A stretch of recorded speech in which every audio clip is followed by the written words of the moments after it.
Hey guys, how are you all? Welcome to Let's Start Story on What If Harry Potter Inherited the Power of Ancient Dragons. So do 4 blue hearts, comment, Bisou. Subscribe to our channel and like this video, and please share with your friends and watch till end. Also check out Patreon for I have upload Harry x Hermione uncensored spicy version, link in description. The first week of the summer holidays found Harry James Potter trudging through the tall unkempt grass of the fields on the outskirts of Little Whinging, and the evening air was hot and stuffy.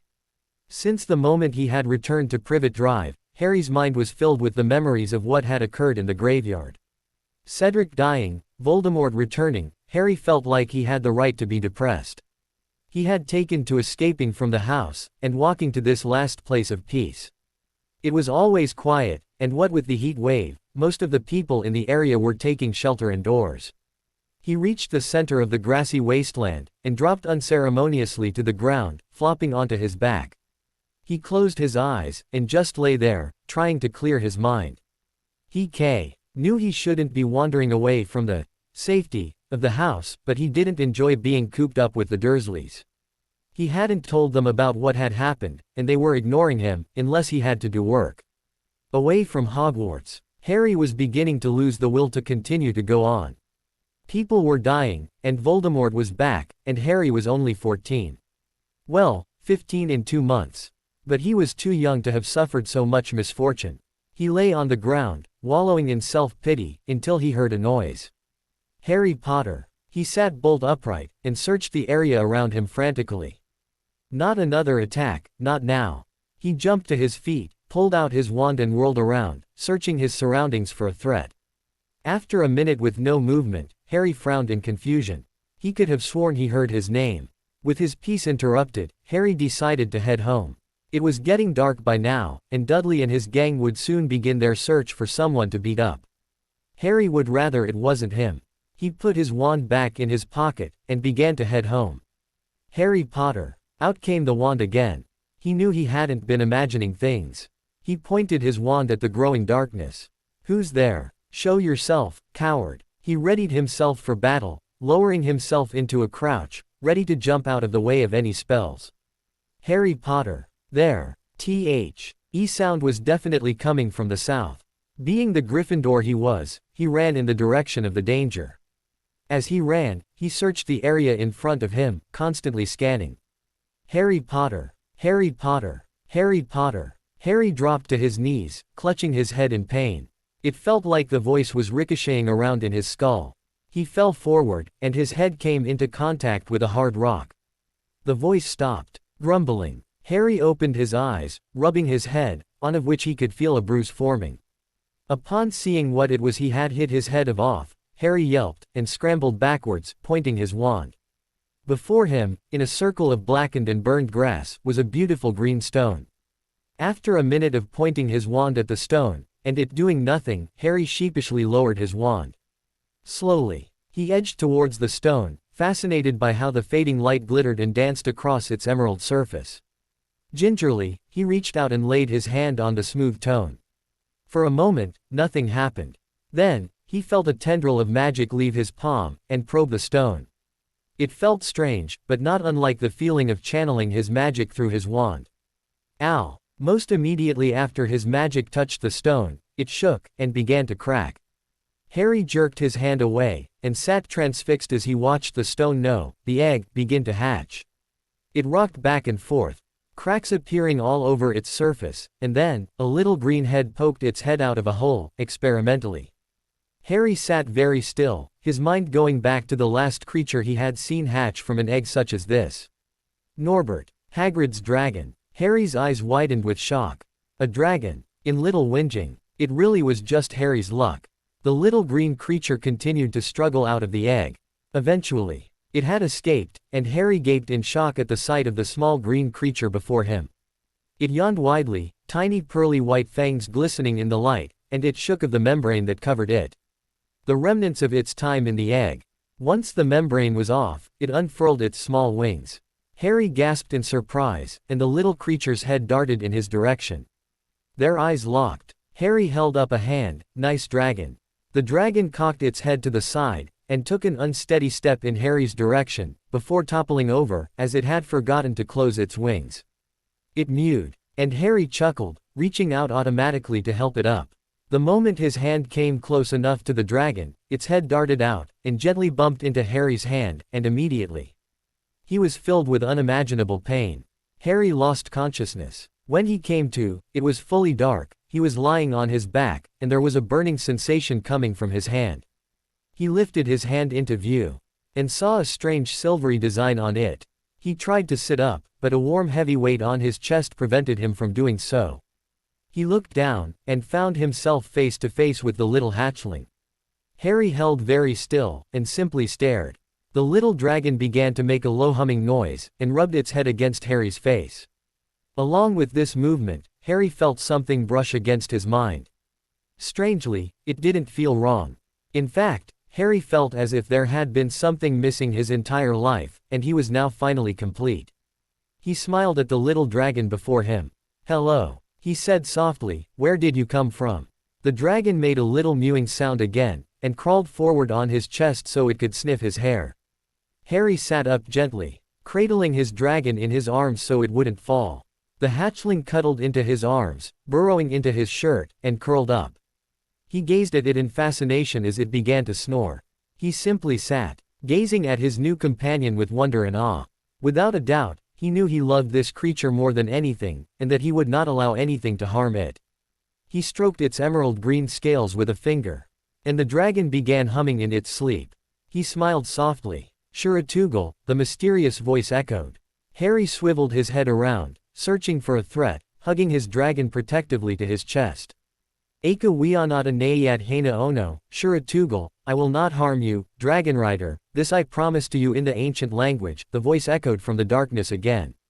"Who are you?" Harry demanded into the darkness. "Stay away from us. I mean no harm, young Shiratugal. The last true dragon has hatched for you.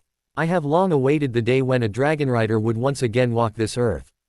That day is today, on the night of the Agati Blodrin. Fortune truly smiles upon you." "Who are you?" Harry repeated. The voice chuckled, the sound echoed by a deep rumbling. "I am the spirit or memory, of the dragons. Once, I resided on the skins of the elves, but the days of the elves have long since passed, and without them to host me, I am weak.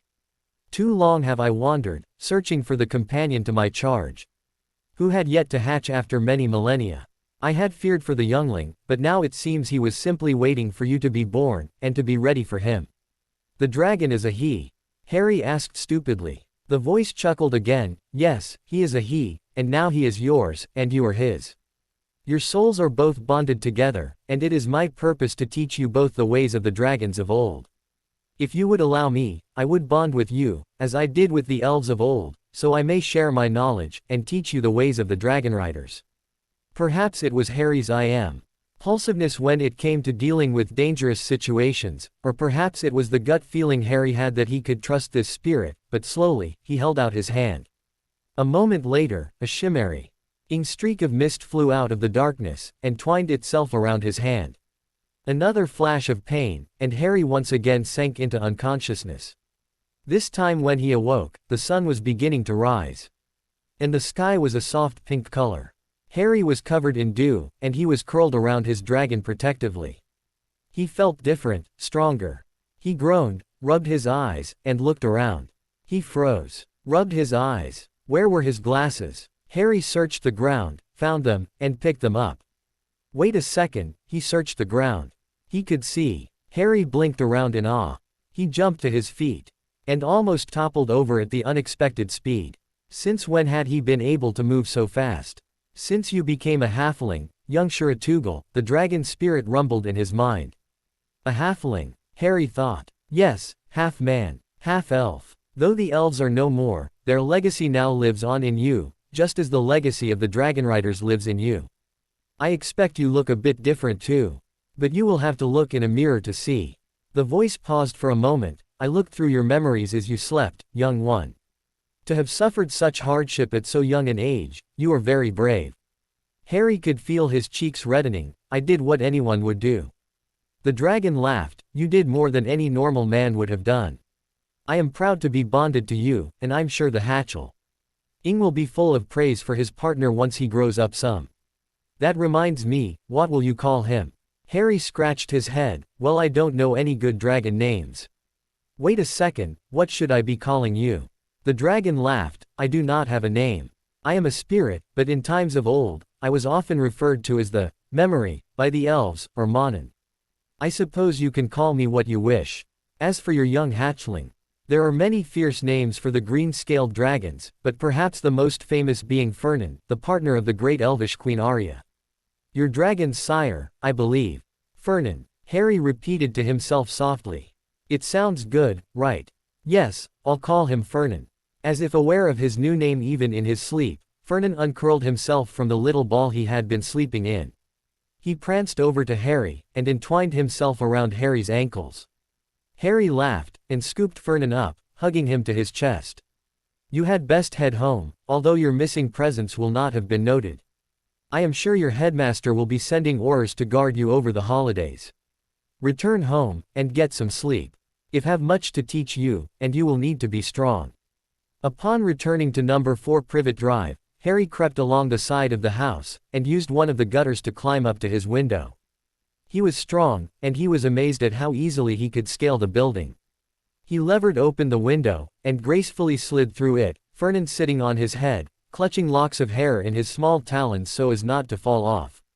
Once inside, Harry placed Fernan on his pillow, and crept downstairs to raid the fridge, grabbing some meat, and bringing it back upstairs. His relatives were still asleep, and the combined snores of both Uncle Vernon and Dudley filled the house with noise.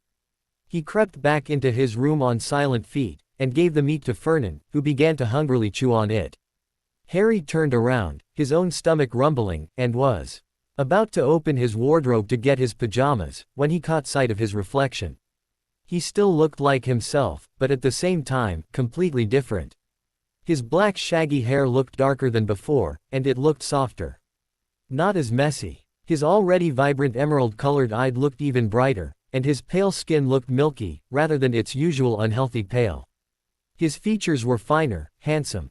And his ears were now pointed. He had gotten taller, and he guessed he was about the same height as Ron now. He actually had muscles, and after taking off his shirt, he found he was ripped. No longer the little thin kid he had been when he left the house. Twining around his body was a beautiful multicolored tattoo of a dragon. Its head was on his chest, and its body, limbs and wings curled around his chest, back, arms and legs. Monin, he asked in his mind. I am the tattoo, Harry. This is my preferred form, and while on your skin, I can share with you all my power and knowledge. To you and Fernan both. Thank you for finding me. I'll do my best to make you and Fernan proud. Oh young one, Monin chuckled softly, we already are. The egg would not have hatched for you if you were not pure of heart. You are a hero, and one day, you will achieve greatness, and defeat your enemies. This, I promise you. No more being helpless in the face of danger. I will teach you to be strong, and when you are ready. That fool known as Lord Voldemort will not stand a chance. Go to sleep, you have a big few weeks ahead of you. Harry changed clothes and got into bed. He lay down, and Fernan curled himself around Harry's neck. Perhaps life wasn't so bad after all. It was coming to the end of the summer, and in that time, Harry Potter had changed drastically. After his transformation, Harry discovered that although he could not perform magic with his wand for fear of the Ministry finding out, the magic that Monin was teaching him was a kind of undetectable wandless magic. Using his new magic, he had managed to disguise his now pointed ears, but he could not disguise his newly changed face. It was beyond his capabilities at that point in time, and he didn't want to risk mutilating his face. Over the summer, Monin had gradually granted him some of his memories, such as the history of the Dragon Riders, and he shared his knowledge of the ancient language. Although the language was complicated, over time, with Monin speaking it with him constantly, Harry had become fluent. They had discovered he didn't need to use words to do magic, though it did make the spells more powerful. As it turned out, although Harry had been transformed into a being similar to an elf, he was still a wizard at his core. Unlike the elves, Harry didn't use his life energy to create spells, but his magical core.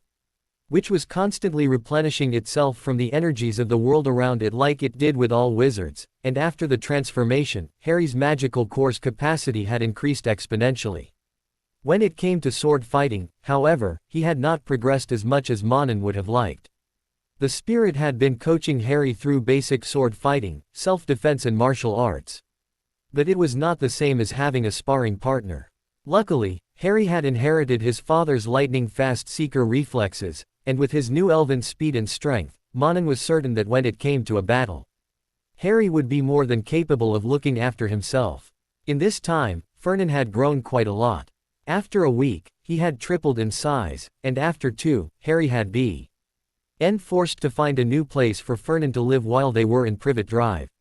In the end, they had relocated to an abandoned house near the field Harry had first found Fernan's egg, and every day, and most nights since, Harry would go to the house to spend time with his dragon. Fernan had mastered the English language, and coming to the end of the holidays, now towered over the newly tall Harry by about 1.5 meters.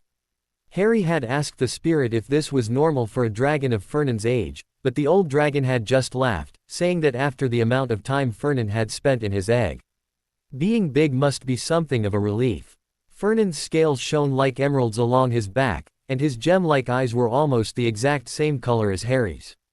He was an incredibly beautiful dragon, according to Monin, as many dragons of old had been dark, earthy colors. When talking about the color scales, he had said something about Fernan's parents being responsible for his magnificent color.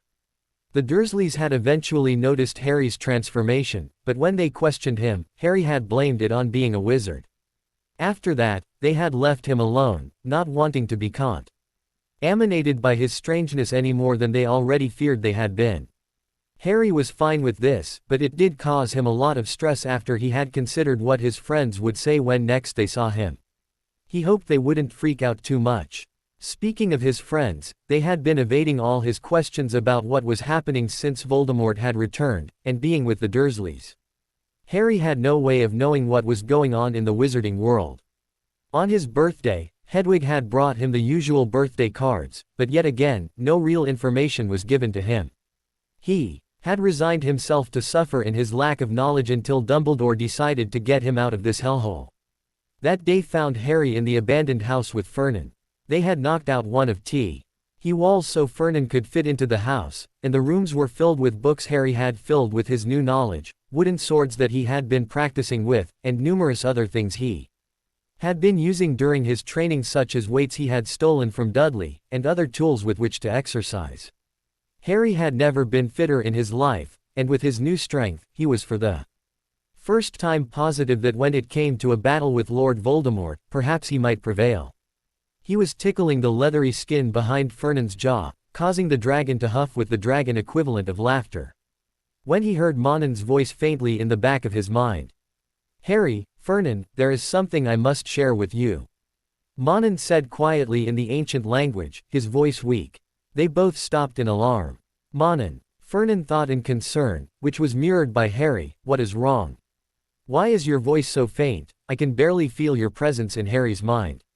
Monin chucked weakly. "I am afraid I must return to sleep."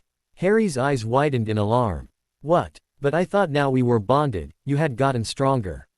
Monin. Harry was confused. Was the dragon planning on leaving them?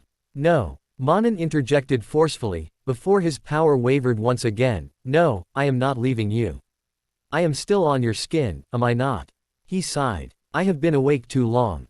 I have been wandering for countless millennia, protecting Fernan's egg from those who would steal it while trying to keep my form together. Although I am now bonded, even in the times of old, the elves would only awaken me during the Blood Oath celebration. That day fell the night we found you, Harry, but I did not return to slumber. I had to train you, but now I must rest for a while." Harry and Fernan stared at each other in shock and fear. Could they survive without Monin to guide them? Harry was only 15, and Fernan almost 3 months old. They needed him. "Do no fear, younglings. I will not be gone. I survive on the combined energy that your cores supply. Were you a normal elf and dragon, my being conscious for this long would have drained all your energy, causing death. We are truly lucky that wizarding cores are so unique. No need to worry. In times of great need, I promise I will awaken, to guide you if needs be. His voice was slowly becoming quieter and quieter. Monin. Harry thought desperately, what do we do? We still have so much to learn. Another laugh, that I doubt, younglings. I have taught you everything you need to know. When the time is right, I will grant you more memories of your predecessors' pasts, but for now, continue training in what I have taught you, become strong, and defeat the evil that plagues this land. Atra esterni ono thelduin, morer en ar lifa unin hyarta onr. Undu everinya ono varda. Farewell for now, my children.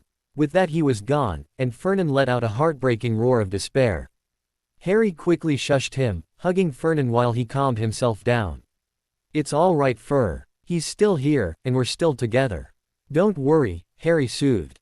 Fernan rumbled sadly, but laid his large head upon Harry's. Though he was too big to sit there any longer. It was where he was most comfortable. Harry staggered under the weight. Geez, Fur, do you have rocks for brains? You're gonna smush my neck. He yelled. Fernan hummed, before replying in his deep voice. If you didn't have such a puny neck, we wouldn't be having this problem. Harry scowled, but it morphed into a smile, and he hugged Fernan's head. Don't worry, we'll be fine. Soon we'll be going to Hogwarts. And you can live in the forest and beat the crap out of any magical creatures you want if they piss you off. Fernan gave a choking dragon laugh, and flexed his wings, which were curled tightly to his body.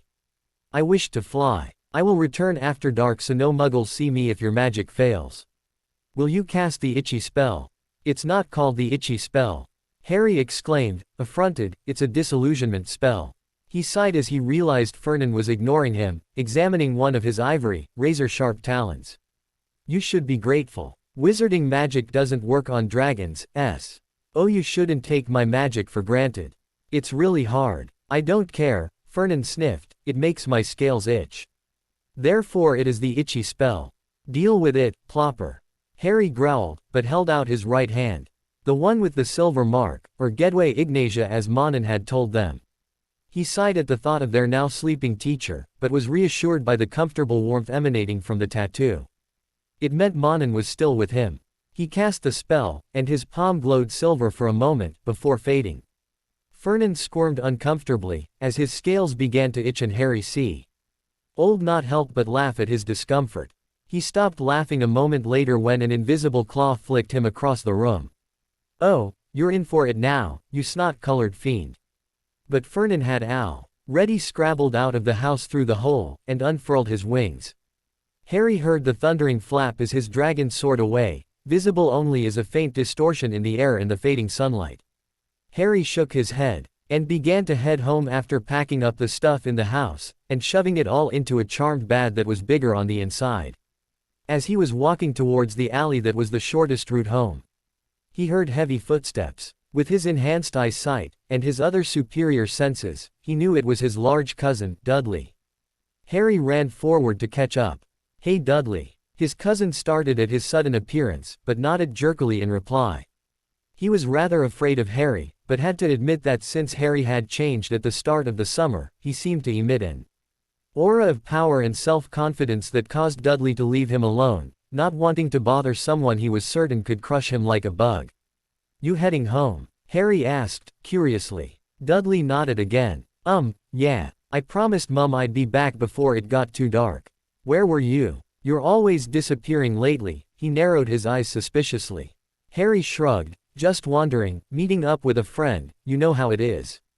Dudley blinked stupidly, not understanding. Wait, Harry had friends. Just as he was about to question Harry further, his cousin grabbed his large arm in a strong, steel-like grip. Dudley whimpered, and Harry loosened his grasp, sending Dudley an apologetic look, before returning his eyes to their scan of the alleyway. He was positive. Something was lurking in the shadows.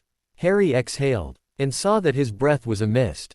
The temperature was dropping, and Harry detected the feeling of despair begin to rise in his chest. He hissed in revulsion. Dementors. He quickly shoved Dudley against the wall of the alley and held his hand over his cousin's mouth, and whispered, Dudley, we're about to be attacked. I need you to stay right here, okay? I'm going to make a shield to keep you safe, but you can't leave or you might die. Do you understand? Dudley's eyes were wide with fright, but he nodded vigorously. Harry clapped his shoulder once, before stepping back, raising a hand, which glowed silver, and a green barrier appeared in a semicircle around Dudley. Dudley slid down the wall in fright, till he was curled in a ball on the ground. Harry winced in understanding. The effect of the Dementors was terrible. He raised his hands and took in his surroundings. The stars had faded from the sky, and 2 Dementors were slowly gliding towards him from opposite sides of the alley. He glared at them, and crushed the emotions they were trying to force him to experience. "I am no weakling, stay away from us." The Dementors paused for a moment, seemingly confused at the lack of reaction Harry was showing to their presence, before starting forward again. Harry sighed in fake pity. "Well, you asked for it." Brissing R. Fire exploded from his hands and shot towards the Dementors. They tried to flee, but the blue flames hit them before they could escape. The flames began eating away at the creatures' bodies. A few seconds later, and all that remained of the vile creatures were 2 piles of smoking ashes. Harry grinned, and dusted of his hands, the silvery glow fading away. He waved a hand, and the green barrier disappeared. Dudley was still curled up on the ground, and Harry crouched down next to him, and shook his arm gently. "Dudley, are you okay?" Before Dudley could answer, Fernan yelled in his mind, "Harry, are you all right? Why did you just perform magic?" Harry sent his dragon calming thoughts, "Calm down, I'm fine. Just a couple of Dementors, I dealt with them. Simple." "Oh," Fernan said in relief, "just a Dementor. You need me. There could be more." "Nah. Dudley's here. You better just head home. Besides, it's nothing I can't handle." Harry could feel Fernan's unhappiness at leaving Harry by himself when there was danger, but Harry was right. He could handle it. He was a Shiratugal after all. Harry returned his attention to the present. "Ari. Why aren't you answering me?" Dudley's voice was quivering with fear. "Sorry, cousin, I just got a bit distracted." "Here." He reached into his pocket and pulled out one of the chocolate frogs Ron had sent him for his birthday. "Eat this, it'll make you feel better." Dudley accepted the chocolate and scarfed it down, licking the remnants off of his fingers. Thanks." Harry held out a hand, and easily pulled Dudley to his feet. Thanks for saving me there," Dudley said uncomfortably. "No problem, Dudley. We better hurry back, Aunt Petunia's probably having a panic attack." They quickly began to leave the alley, but halted when a short figure popped up in front of them. "Harry, is that you? Are you all right?" "My God, Dementors," in little whinging. Harry blinked at her in surprise. "Mrs. Fig, you're a witch." No, dear boy, I'm a squib. But that doesn't matter right now. Where are the Dementors?" That explained why he didn't sense any magic coming from her. Harry rubbed his neck awkwardly. They kinda got destroyed." Mrs. Fig gaped at him in shock.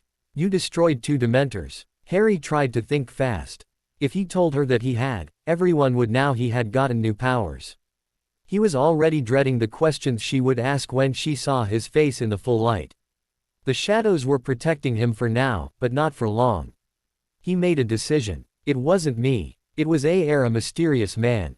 In a mask." "Yes, a mask." Dudley stared at him in confusion, but thankfully said nothing. Luckily, Mrs. Fig seemed to believe him. "A masked man. Well, whoever he is, you owe him your life. I'll have to tell Albus about this. I told them to assign Mundungus to guard you for the summer, but no, they just had to send the most immature, idiotic." Harry tuned the rest of her words out. He hadn't detected anybody following him. He foo-nd that he was grateful to Mundungus for neglecting his duties to protect Harry. Maybe if he hadn't become a rider, he might have felt the need to beat the crap out of Mundungus, but as he was now, he could not help but feel a little insulted that Dumbledore didn't think he could look after himself. Harry smiled to himself. Well, Dumbledore didn't know Harry had a dragon bonded to his soul. Awkward. Harry. Mrs. Fig's voice interrupted Harry's thoughts again. "Dear Lord, when did you get so handsome?" Harry winced, and shuddered. So it begins. 3 days passed with no news from Dumbledore or his friends. He had thought they would come and get him after the attack, but it seemed he would be staying in Privet Drive for the rest of the summer. He had sent Hedwig to Sirius, Ron and Hermione, with a letter each, asking them what was going to happen, but she had not returned. He would have been angry, if not for Fernan keeping him company in his mind. The Dursleys had locked him in his room the moment he had returned for endangering Dudley's life with his magic. His cousin had surprised him, though. Dudley had defended him, even calling him a hero, but Harry's aunt and uncle were not convinced. They feared Harry had somehow cast a spell on Dudley, and they had told him he would get no more food until he removed it. Harry had rolled his eyes, and nodded in thanks to Dudley. He had tried his best. He climbed up the stairs to his room, and flopped down onto the bed, groaning as he heard Uncle Vernon lock the door from the outside. Although confined to his room, Harry was not starving. Dudley had been sneaking him food, and every time he saw Harry, there was something akin to hero worship in his eyes. Harry was quite confused by this turn of events, as Dudley had never before so much as tolerated Harry's presence, but now he was going out of his way to help Harry in any way he could. Harry had snuck out during the night to go visit Vernon, but he didn't risk it during the day. Aunt Petunia periodically checked up on him, making sure he wasn't anywhere near her precious Dudley, and to bring him a glass of water. It was incredibly boring, and the only way Harry could think of to pass the time was play I Spy with Vernon. They would combine their vision, something Monin had taught them to do before he went to sleep, and they would spend hours on end playing. Their latest game was interrupted by Uncle Vernon banging on the door, before charging into the room. He was wearing a suit, his hair was slicked back, and he looked even more repulsive than usual. Harry quickly blinked his eyes, separating his and Vernon's vision, and his pupils returned to normal from the reptilian slit they had been while bonded to Vernon. An unfortunate side effect, but one they didn't mind. Yes? Harry asked, boredom apparent in his voice. We're going out. That is to say, myself, Petunia and Dudley are going out, you are staying. You may not leave your room for any reason, understand? Yeah, Harry replied, waving his hand dismissively, which caused Vernon to turn a bright, beetroot red. He longed to hit the boy, but the last time he had tried, Harry had simply grabbed his fist and refused to let go until Vernon promised not to hit him again. Though he had not harmed him, Vernon could feel the pure restrained strength in Harry's hand, and knew that if Harry so wished, he could crush Vernon's hand to a pulp. He abruptly turned around, and fled the room. Harry sighed, and rubbed his face. He knew Vernon had been remembering their last confrontation, and he was proud of himself on how well he had handled it. If Monin had taught him anything, it was to never abuse his power. That would make him no better than Voldemort. Was the word walrus? Vernon asked in his mind, as Harry bound their sight together again. What? He thought back, where the hell did you get walrus? It is what the fat human resembles when he is angry, Vernon replied simply. Ari could not help but laugh at his dragon's reasoning, before replying. Uncle Vernon wasn't in the room when we started the game. You can only pick stuff you see at that moment in time. I thought I explained that. Vernon remained silent, but Harry could feel embarrassment seep through their bond. Wait a second, have you just been picking random things this whole time? I knew I couldn't be losing that badly. The game continued well into the night, the room growing steadily darker around him, but Harry noticed none of this, lost in his internal conversations with Vernon. He was shocked out of it the moment he heard someone mutter an unlocking charm on the kitchen door downstairs. He had never been so thankful for his amazing hearing more than that moment. He lunged toward his magical training bag, and rummaged around until he found one of the steel daggers he had managed to create using magic over the summer. What do you think it is? Vernon demanded in his mind. I'm flying overhead, call me if you want me down there. I'll wreck the house if you need me to. Harry sent his gratitude through the bond, and wordlessly unlocked the door with a wave of his hand. It swung open silently, and Harry crept down the stairs till he was standing outside the half-open kitchen door. He entered the room, and silently crept behind the nearest person, and quick as a flash, had the dagger held across their neck. Get out of my house now, before I make you, he said menacingly to the shadowed figures. Bloody hell, Potter, take that muggle weapon away from me this instant, a familiar low, growling voice snarled. Harry's eyes widened in surprise. Moody? He asked, suspiciously, before glaring at the other figures, show yourself. I didn't know why we were standing in the dark anyways, Lumos. A woman's voice said. Instantly, the room was filled with light, and Harry was shocked by when he saw 9 people crammed into Aunt Petunia's immaculate kitchen. Merlin's pants, Harry. Mrs. Fig said you looked different. But what in the name of Gryffindor happened to you? Your face. Well, you still look like you, but well, different. Lupin trailed off, shocked by Harry's transformation. Harry replied, before Moody lunged out of Harry's now slackened grip, and pointed his wand at him. Potter, if that's who you really are, what form does your Patronus take? Moody growled, scowling as he noticed Harry had his wand pointed at him in return. The others took out their own wands, and cautiously pointed them at Harry also. Harry frowned at them, and sent calming thoughts to Fernan, who was growling in his mind, wanting Harry to rip apart the humans who dared to threaten him. A stag, he replied, before narrowing his eyes. Lupin, what did my parents call you, and what did my father's friends call themselves? Lupin blinked at him, before replying, Moony. And we called ourselves the Marauders. He lowered his wand. Calm down, Moody, that's definitely Harry. As different as he looks, it's him. Smells like him, too. Moody grudgingly lowered his wand, but Harry did not. Who are the rest of you? The woman with purple hair stepped forward, eagerly. Watch her, Harry, I'm Tonks, and blimey. You are not what I was expecting. I thought you were going to be short. Anyways, this here, she pointed at the bald, black wizard, who nodded calmly at Harry, is Kingsley Shacklebolt.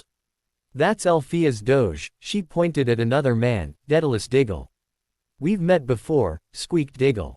Emmeline Vance, the stately-looking witch, Alpheus Doge, a man with thick, straw-colored hair. And Hestia Jones, the black-haired witch. Harry nodded to each of them in turn, and slowly lowered his wand, slotting it back into the holster he had made, which was attached to his wrist. So, I assume you've come to take me away, and that you're responsible for the Dursleys going out. Moody looked at him with surprise, and a hint of pride. Very good, Potter. Didn't know you were such a quick study. You'd make a good Auror. He eyed Harry critically, even if you now look like one of those airhead models from Witch Weekly. Alistair. Tonks cried, don't be so mean to Harry. I think he looks lovely. Harry raised an eyebrow. This was getting really weird. So, he said, breaking the silence that had grown after Tonks' exclamation, we're leaving now. Moody nodded his head. As soon as your trunk is packed, Potter. Harry hurried towards the stairs, wanting to leave as soon as possible. All help, Tonks exclaimed. No, Harry yelled, and then cleared his throat in embarrassment. I'm all right, mostly packed anyways. I was already planning on leaving if you didn't come to get me. Tonks looked crestfallen, but nodded in understanding. Harry sprinted up the stairs, and into his room, rapidly shoveling what was left to be packed. He hadn't been lying, he had packed up most of his things, but there were still a couple of things to go into his trunk. With a wave of his hand, he shrunk Hedwig's and wedged it into the trunk, slammed it closed, and lifted it easily, before hoisting the trunk down the stairs. When he returned to the kitchen, he found his escorts examining the Muggle cooking appliances. He cleared his throat, and they all jumped away guiltily. Let's get going, Moody growled, and they all headed out the door. We're traveling by broomstick. You still have that firebolt, Potter. Harry nodded, and they all began to rummage in bags, pulling out minuscule broomsticks, and enlarging them to their true sizes. Before Harry could take his out of his trunk, however, Moody grabbed his arm in what before his transformation would have been a strong grip. You've changed, Potter, and I don't know how. But if I find out you've been using dark magic to make yourself more powerful, you will live to regret it. Fernan snarled viciously in his mind, and Harry tugged his arm easily out of Moody's grip, surprising the grizzled old wizard. I would never use dark magic. You've insulted me deeply by merely suggesting it. Dark magic is what killed my parents, and it was used to kill Cedric not 4 months ago. If you even suggest that I use dark magic again, Professor, it will be you who lives to regret it. Harry's eyes flashed with anger. Moody nodded his head in approval at Harry's words, before patting his shoulder. Sorry, Potter, just had to make sure. Would have been surprised if Lily and James's son had resorted to dark magic, anyway. Don't have a cruel bone in you.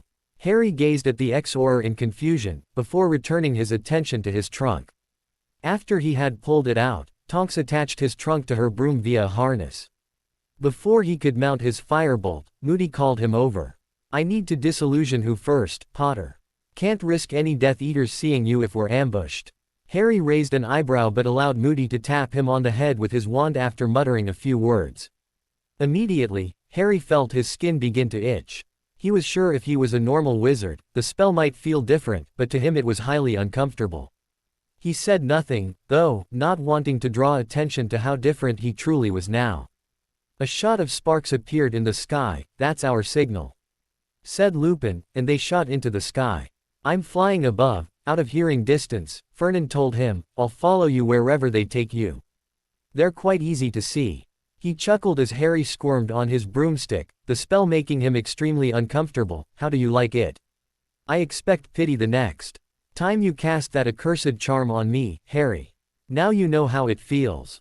Harry grumbled nonsensical words into the freezing air as they sped through the sky. Eventually, they landed in an area of unkempt grass in the middle of a square. The houses surrounding them were ugly and dirty, but Harry could sense a great deal of magic coming from between houses 11 and 12.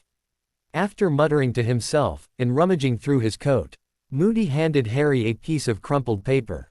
On it were the words, "The headquarters of the Order of the Phoenix may be found at number 12, Grimmauld Place, London." Harry remained silent after reading the words, and looked up. A house suddenly became visible before them, as though it had inflated out of thin air, and they hurried up the steps. Lupin tapped the door and it swung open. Harry was pulled inside once the door had opened fully, and he took in his surroundings. He was in a dark hallway that smelled of dampness and mold, and everyone was talking quietly to each other.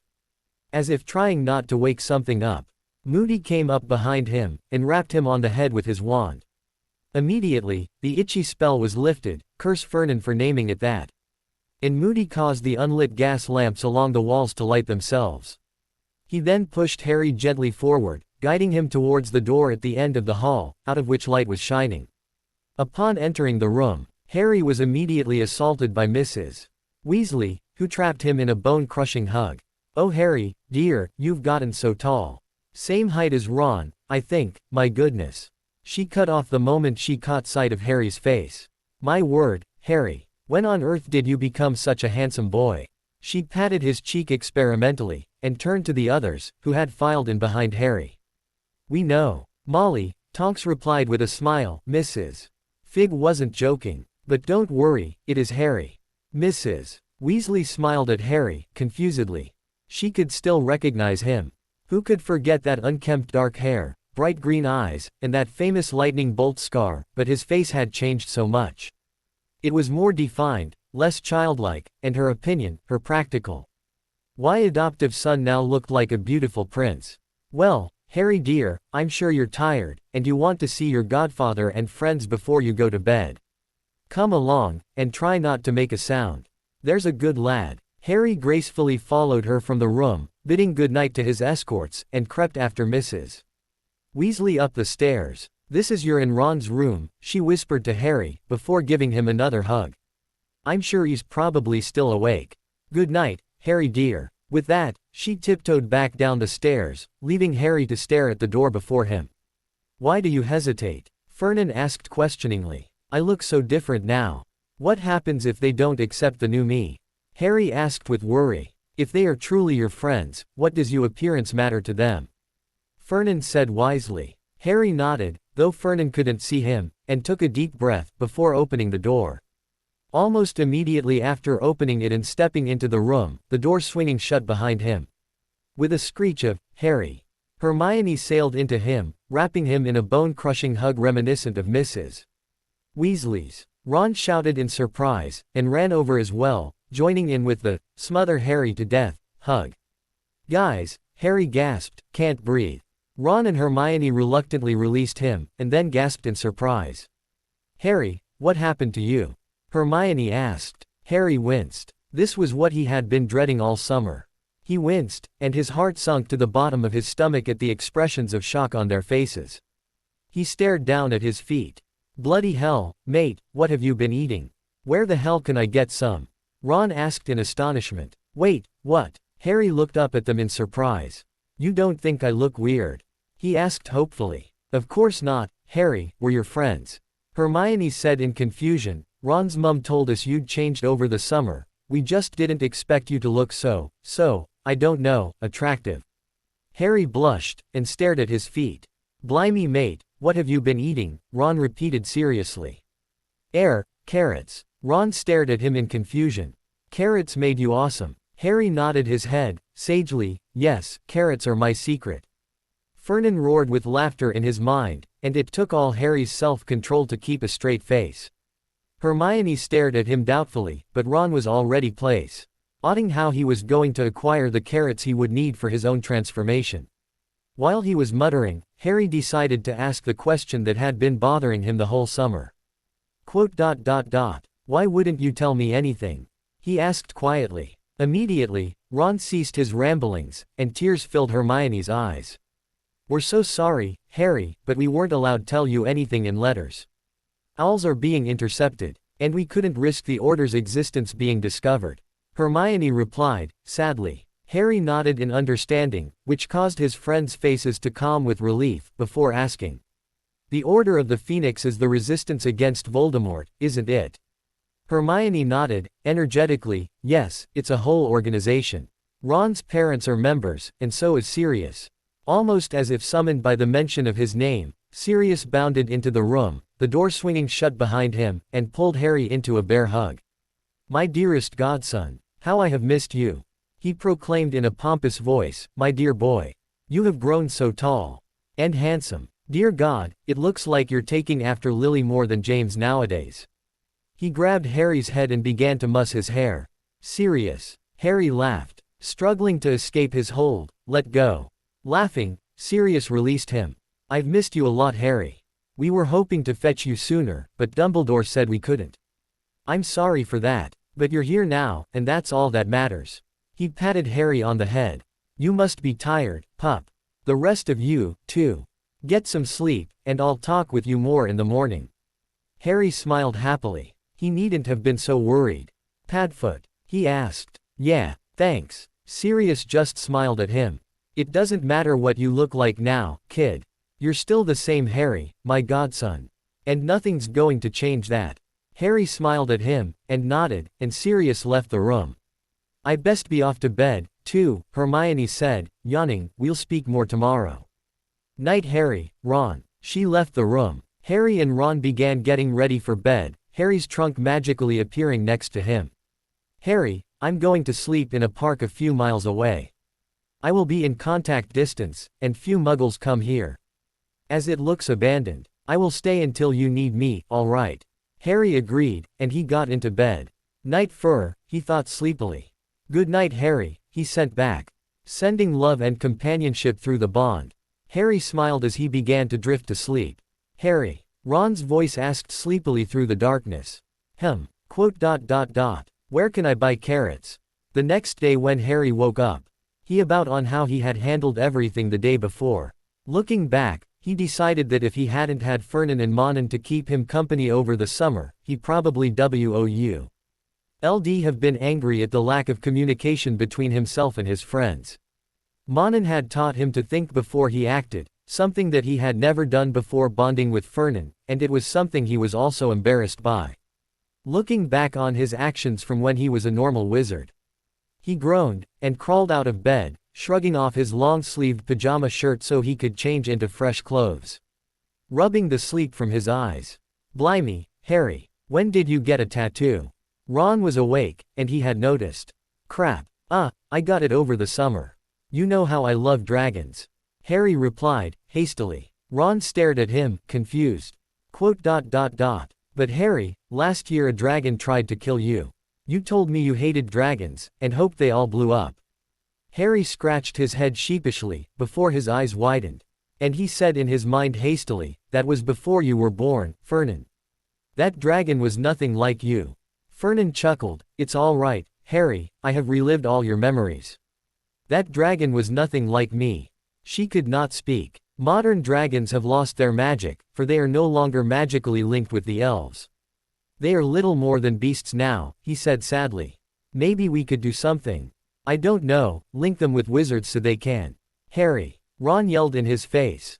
Harry yelped, and fell backwards over his bed, landing in a heap on the floor. He really had to learn how to have two conversations at the same time without zoning out. Sorry Ron, Harry said as he staggered to his feet, rubbing his elbow. I guess I got a bit distracted. Ron just looked at him. Whatever. Mate. So basically, over the summer you had a transformation that made you awesome by eating carrots, you got a huge tattoo of a dragon and you became incapable of maintaining a conversation. Anything else? I got a new scar on my hand. Harry said, holding up his hand to the light. He had thought about simply covering his Gedway Ignatia, but then he would have to wear gloves for the entire year. Besides, the amount of times Harry had been injured in his life, would another scar be so odd? He would have to hide the disappearances of his other scars, such as the ones he had gained during the Triwizard Tournament, because his transformation had removed them. Although it could not remove his lightning-shaped scar, which had perplexed Monin, it had left smooth unblemished skin in the place of Harry's other scars. Harry had been proud of his scars, as they were badges of survival, but he was glad they were gone. Now it was impossible to tell what he had suffered just by examining his body. Harry allowed Ron to look his silvery palm as they headed down to the kitchen for breakfast. Upon entering the room, they saw it was empty but for Mrs. Weasley and Sirius, who were discussing which room to tackle next on their cleaning quest. They stopped once they saw Harry and Ron. Good morning, dears, your school letters arrived, Mrs. Weasley said, spooning some scrambled eggs onto plates, and with a flick of her wand, sending the plates across the room to land in front of the starving boys. They immediately dug in, which caused both Mrs. Weasley and Sirius to laugh. Arthur's already left for work, and the twins and the girls are still in bed. The rest of the order left shortly after you went to bed. I'm sure Ron has explained to you why we're living here.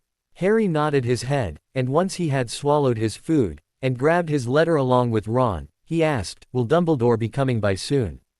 I really want to talk to him. I'm sorry, dear, but he only comes by for some of the meetings, and then he only stays for a little while. You'll have to wait until you head back to school. She looked over at the calendar on the wall beside the stove. Which is in little over than a week. Merlin's beard, and we haven't even got your school things yet. I'll have to go shopping later today, once the drawing room has been cleaned, and that doxy infestation has been dealt with. Horrid little creatures. Could I come with you to Diagon Alley, Mrs. Weasley? Harry asked hopefully, examining his letter. I really need to go to Gringotts. I could get Bill to withdraw some money for you, if you want. Not a problem. I'd really like to visit my vault, Mrs. Weasley. My parents left some family heirlooms in it, and I'd like to see them. Mrs. Weasley's face softened. Of course, Harry dear. You can come if you like. Can I come too, Mum? Ron asked, his mouth full of food, still struggling with his own letter.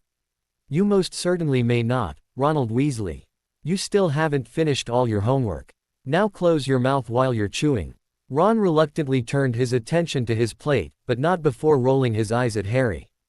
Harry trusted Ron, but he was glad Mrs. Weasley hadn't let him go. Harry's reasons for going to Gringotts actually had nothing to do with his vault, rather with the goblins. If what Monin had told him during the summer turned out to be true, they had the means to make him into a true writer.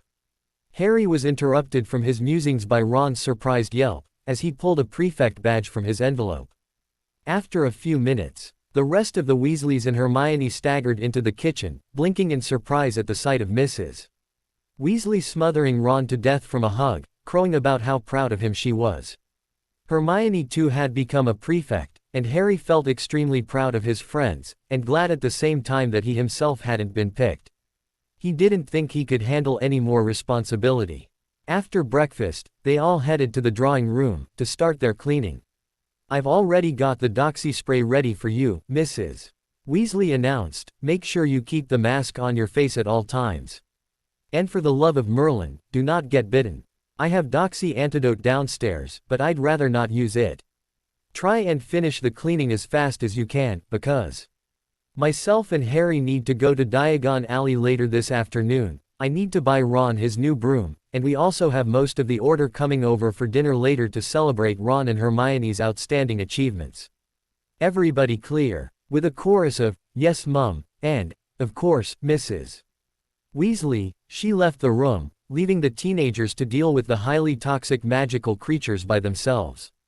She's quite an irresponsible mother," George commented, as he slapped Ron in the face with one of the rubber gloves. They began wrestling, and Fred joined in, while the girls began cheering them on.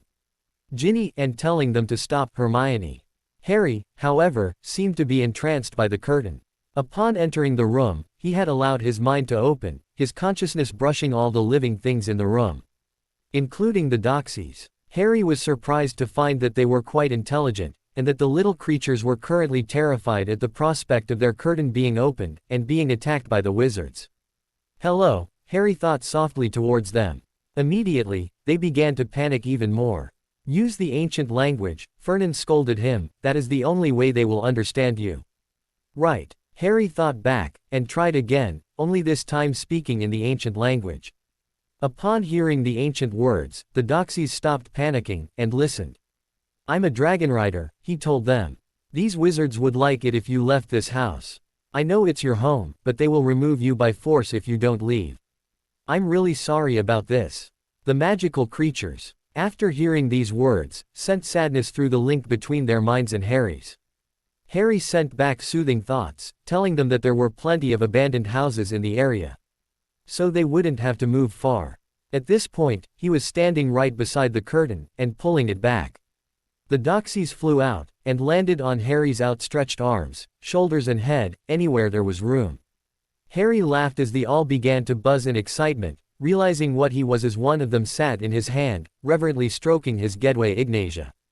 "Harry. Oh my God. Stay still. We'll spray them. They're poisonous." Hermione shrieked in terror. "Don't," Harry said, "they won't harm me, look." The others looked closely at the Doxies, seeing that they were indeed not attacking Harry, and calmed down. "Harry," Ginny asked, "why aren't they biting you?" Harry grinned. "I guess they just like me."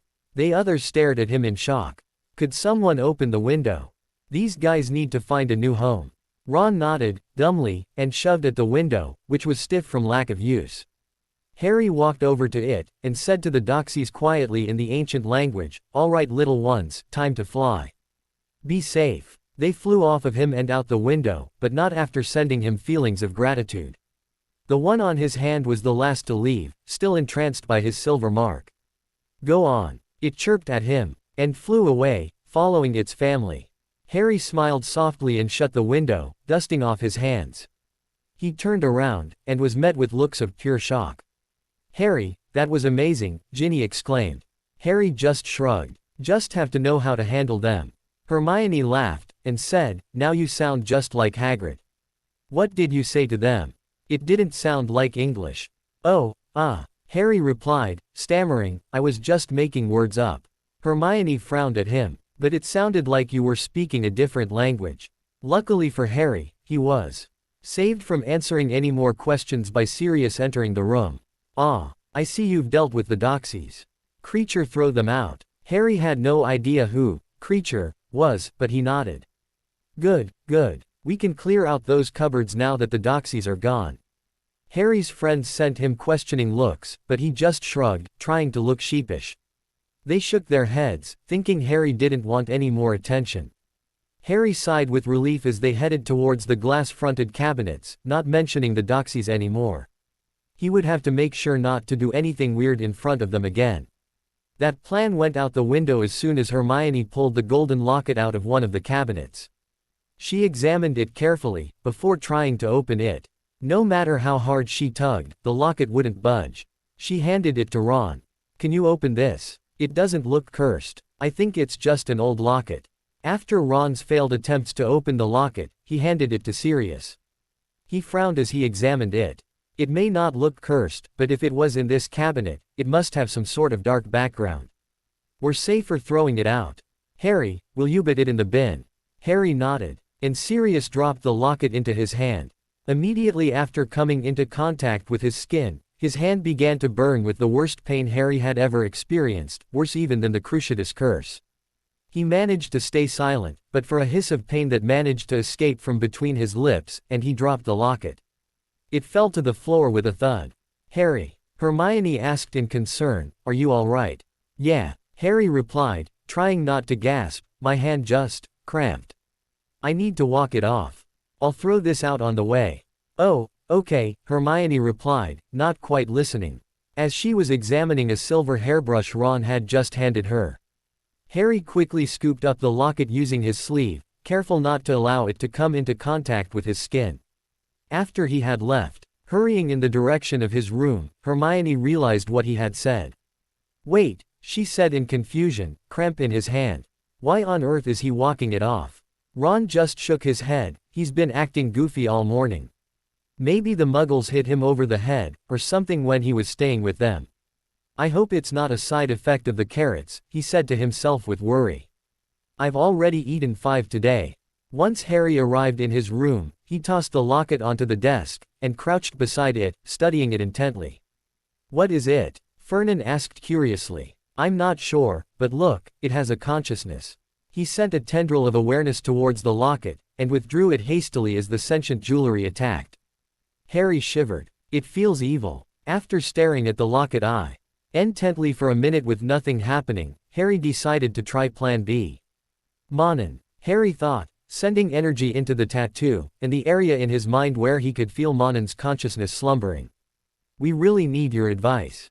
Monin. The old spirit groaned, and Harry could sense Monin waking. The tattoo began to heat up, almost burning, but not quite. Younglings. I sense I have been asleep no longer than a week. I feel like I have trained failures. Hey, Harry thought back, insulted, you told us we could wake you up if we had a serious problem. And we actually have one. Look what we found. Harry examined the locket, feeling the dragon spirit peer at it through his eyes. All of a sudden, his mind was filled with the deafening roar of an enraged dragon. Get away from that abomination. Monin snarled. It is a Horcrux. Against nature. Evil. Master. Calm down. Harry pleaded, along with Fernan, who was whimpering through the bond. Monin calmed himself. I apologize, younglings. The sight of such a disgusting piece of dark magic caused me to lose control. Harry, I believe I now understand how Lord Voldemort was able to survive the killing curse all those years ago. How? What's a Horcrux? Master. What's going on? A Horcrux is a fragment of soul. It is a means of immortality, as one cannot be killed if pieces of their soul still remain. That Horcrux in front of belongs to none other than Voldemort himself. Harry gaped at the golden locket in front of him, while Fernan asked, so the one who orphaned Harry is immortal. How then can we destroy him? You must destroy every last one of his Horcrux, as I doubt such as vile an individual as he created just one. Destroying Voldemort will not be as simple as we once thought. Harry sighed, when is it ever? I'm sorry Harry, Fernan. Monin sighed. Before continuing, I feared he had done something like this. Only the truly evil would resort to such a crime against nature. Harry felt sick at the thought of a piece of Voldemort's soul within the locket. Harry, this does not make him invincible. If we destroy the Horcrux, we destroy him. Right Monin? Yes, Fernan, you are right. You must destroy all the Horcrux, every last one of them. Harry sat down heavily on his bed. So, Harry said out loud, as well as defeating the most evil wizard of all time, we first have to destroy the pieces of Voldemort's soul he has hidden around the country. And we don't know what they are, or how many, or where he might have placed them. Do not despair, young one, Monin said quietly, there is no doubt in my mind that you will defeat Lord Voldemort. It is your destiny. Harry sighed, and thought to Fernan, our life sucks. True that. Before I return to sleep, remember that you must speak with the goblins. They will give you the means to destroy Voldemort. Monin said, his voice once again withdrawing deep into Harry's mind. After all, they have the last deposit of Brightsteel in the world. The metal used to forge the blades of the Dragon Riders. Harry jumped when he heard a knock on the door. He quickly shoved the locket out of sight under a book, careful not to allow it to touch his skin. Come in, Harry said. The door opened, and Mrs. Weasley came bustling in. Oh Harry dear, Ron told me you would be here. Are you all right? He said you were in pain. Harry shook his head quickly. I'm fine, Mrs. Weasley. My hand just got a bit stiff. I guess it was all the cleaning. I'm fine now, though. Completely fine. Mrs. Weasley gazed at him with worry. Well all right dear, whatever you say. I came up to tell you that I'll be leaving for Diagon Alley in a few minutes, so you best change out of those cleaning clothes. Harry nodded at her. Okay, I'll be down in a minute. How are we getting there? The headmaster has organized a portkey, Mrs. Weasley said with a smile. He's very worried about you. After what happened last term, she broke off at the look of guilt on Harry's face. Well, that wasn't your fault, Harry. I hope you understand that. We're all worried about you. She smiled at him sadly, but it brightened when Harry returned it, his lovely face decorated by a soft smile. I'm fine, he said again quietly. I'll be ready in a minute. All right, dear, I'll leave you to it, she said, giving him a motherly hug before she left the room. As Harry watched her go, he couldn't help but wonder if his mother was alive. Would she be like Mrs. Weasley? He hoped she would have been. There is no point in living in the past, Harry, Vernon said firmly, but kindly. All we can do is live in the present. And look forward to the future. Have you been reading psychiatry books or something? Harry grouched, as he shrugged of his ragged plaid shirt, and pulled on a dark green long-sleeved shirt in its place. I don't remember you being so wise yesterday. I saw it in one of your memories, Vernon revealed, embarrassed. I believe you read it in a fortune cookie when you were 10. Harry facepalmed. My dragon is so weird, he thought to himself. Single quote. You realize I can hear you, right? Vernon asked, annoyed. Yes. When Harry was finished getting dressed into a different pair of jeans to go along with his new shirt, he was about to creep out the door, when there was a sharp crack behind him. He whirled around, his silver palm brandished in front of him, and blinked in surprise as he took in the sight before him. Quote. Excuse me, random house elf, but why are you in my room? The little elf just stared up at him, his eyes wide with awe. Harry frowned in pity as he saw the state the elf was in. Filthy, dressed in an equally filthy pillowcase, with a leathery face, and hair coming out of his bat-like ears, he answered him, hoarsely. Master Dragon in Creature's mistress, home. Creature is sorry it is not clean. Creature apologizes. Creature's mistress, home has been invaded, and the mistress, son does not like Creature, no, he does not like him. Creature is sorry, Master Dragon. Creature will accept any punishment. The elf fell to the floor, and began bashing his head against it. Hey, Harry said, and rushed to the little elf's side, gently lifting it off the floor. Creature did not smell particularly pleasant, but from what he'd gathered from the elf's rant, he was a little crazy. This was Sirius' house. Mistress. Did Creature think Sirius was a woman? Calm down, little guy. I'm not going to hurt you. I'm an elf too, see? He said with a grin, dropping the glamour concealing his ears. Creature gasped in shock. Let me clean you up a bit, he said kindly. In muttering a few words in the ancient language, the years of grime vanished from Creature's body, leaving him in a bright white pillowcase, and clean. Thank you, Master Dragon, Creature gasped again. And Vernon chuckled in his mind, I promise I will make this house beautiful once again. A being such as yourself should only have the best. Creature will serve Master Dragon. It's all right, Creature. Harry said hastily, you don't need to. When Master Dragon returns from his outing, Creature will have restored his mistress' house to its former glory. The elf bowed low to the ground. Before disappearing with another crack, Harry stared at the spot where the elf had been with wide eyes. Quote. What? When Harry finally made it down to the kitchen, his ears enchanted once again. It was to see Mrs. Weasley standing by the table on which an ugly shoe rested, dressed in a cloak. There you are, dear. I was beginning to get worried. Are you ready? Harry nodded, and Mrs. Weasley gestured him over and pointed at the shoe. This is the portkey, and it's scheduled to depart in just over a minute. Have you got everything you need? Harry nodded again. A minute later, they both grasped the portkey, and with a jerk, they were transported away. They appeared in the leaky cauldron, which was full of customers, and they walked over to the door that opened into the small room that housed the magical brick wall. Harry braced himself for the comments he was expecting, but none came.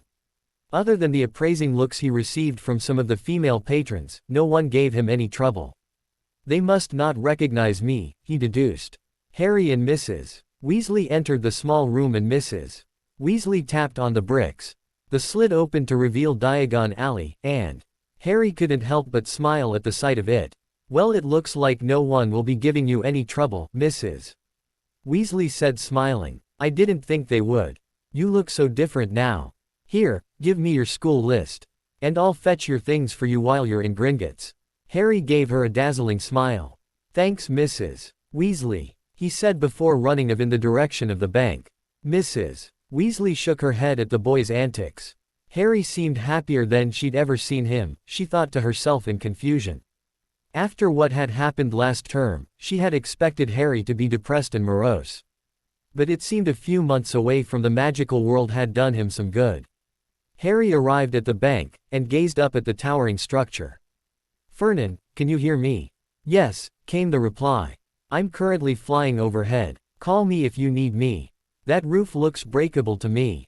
Harry chuckled and entered the bank, nodding at the goblins guarding the door, and smiling cheekily as he saw them go rigid. Their eyes widening and darting towards his hand.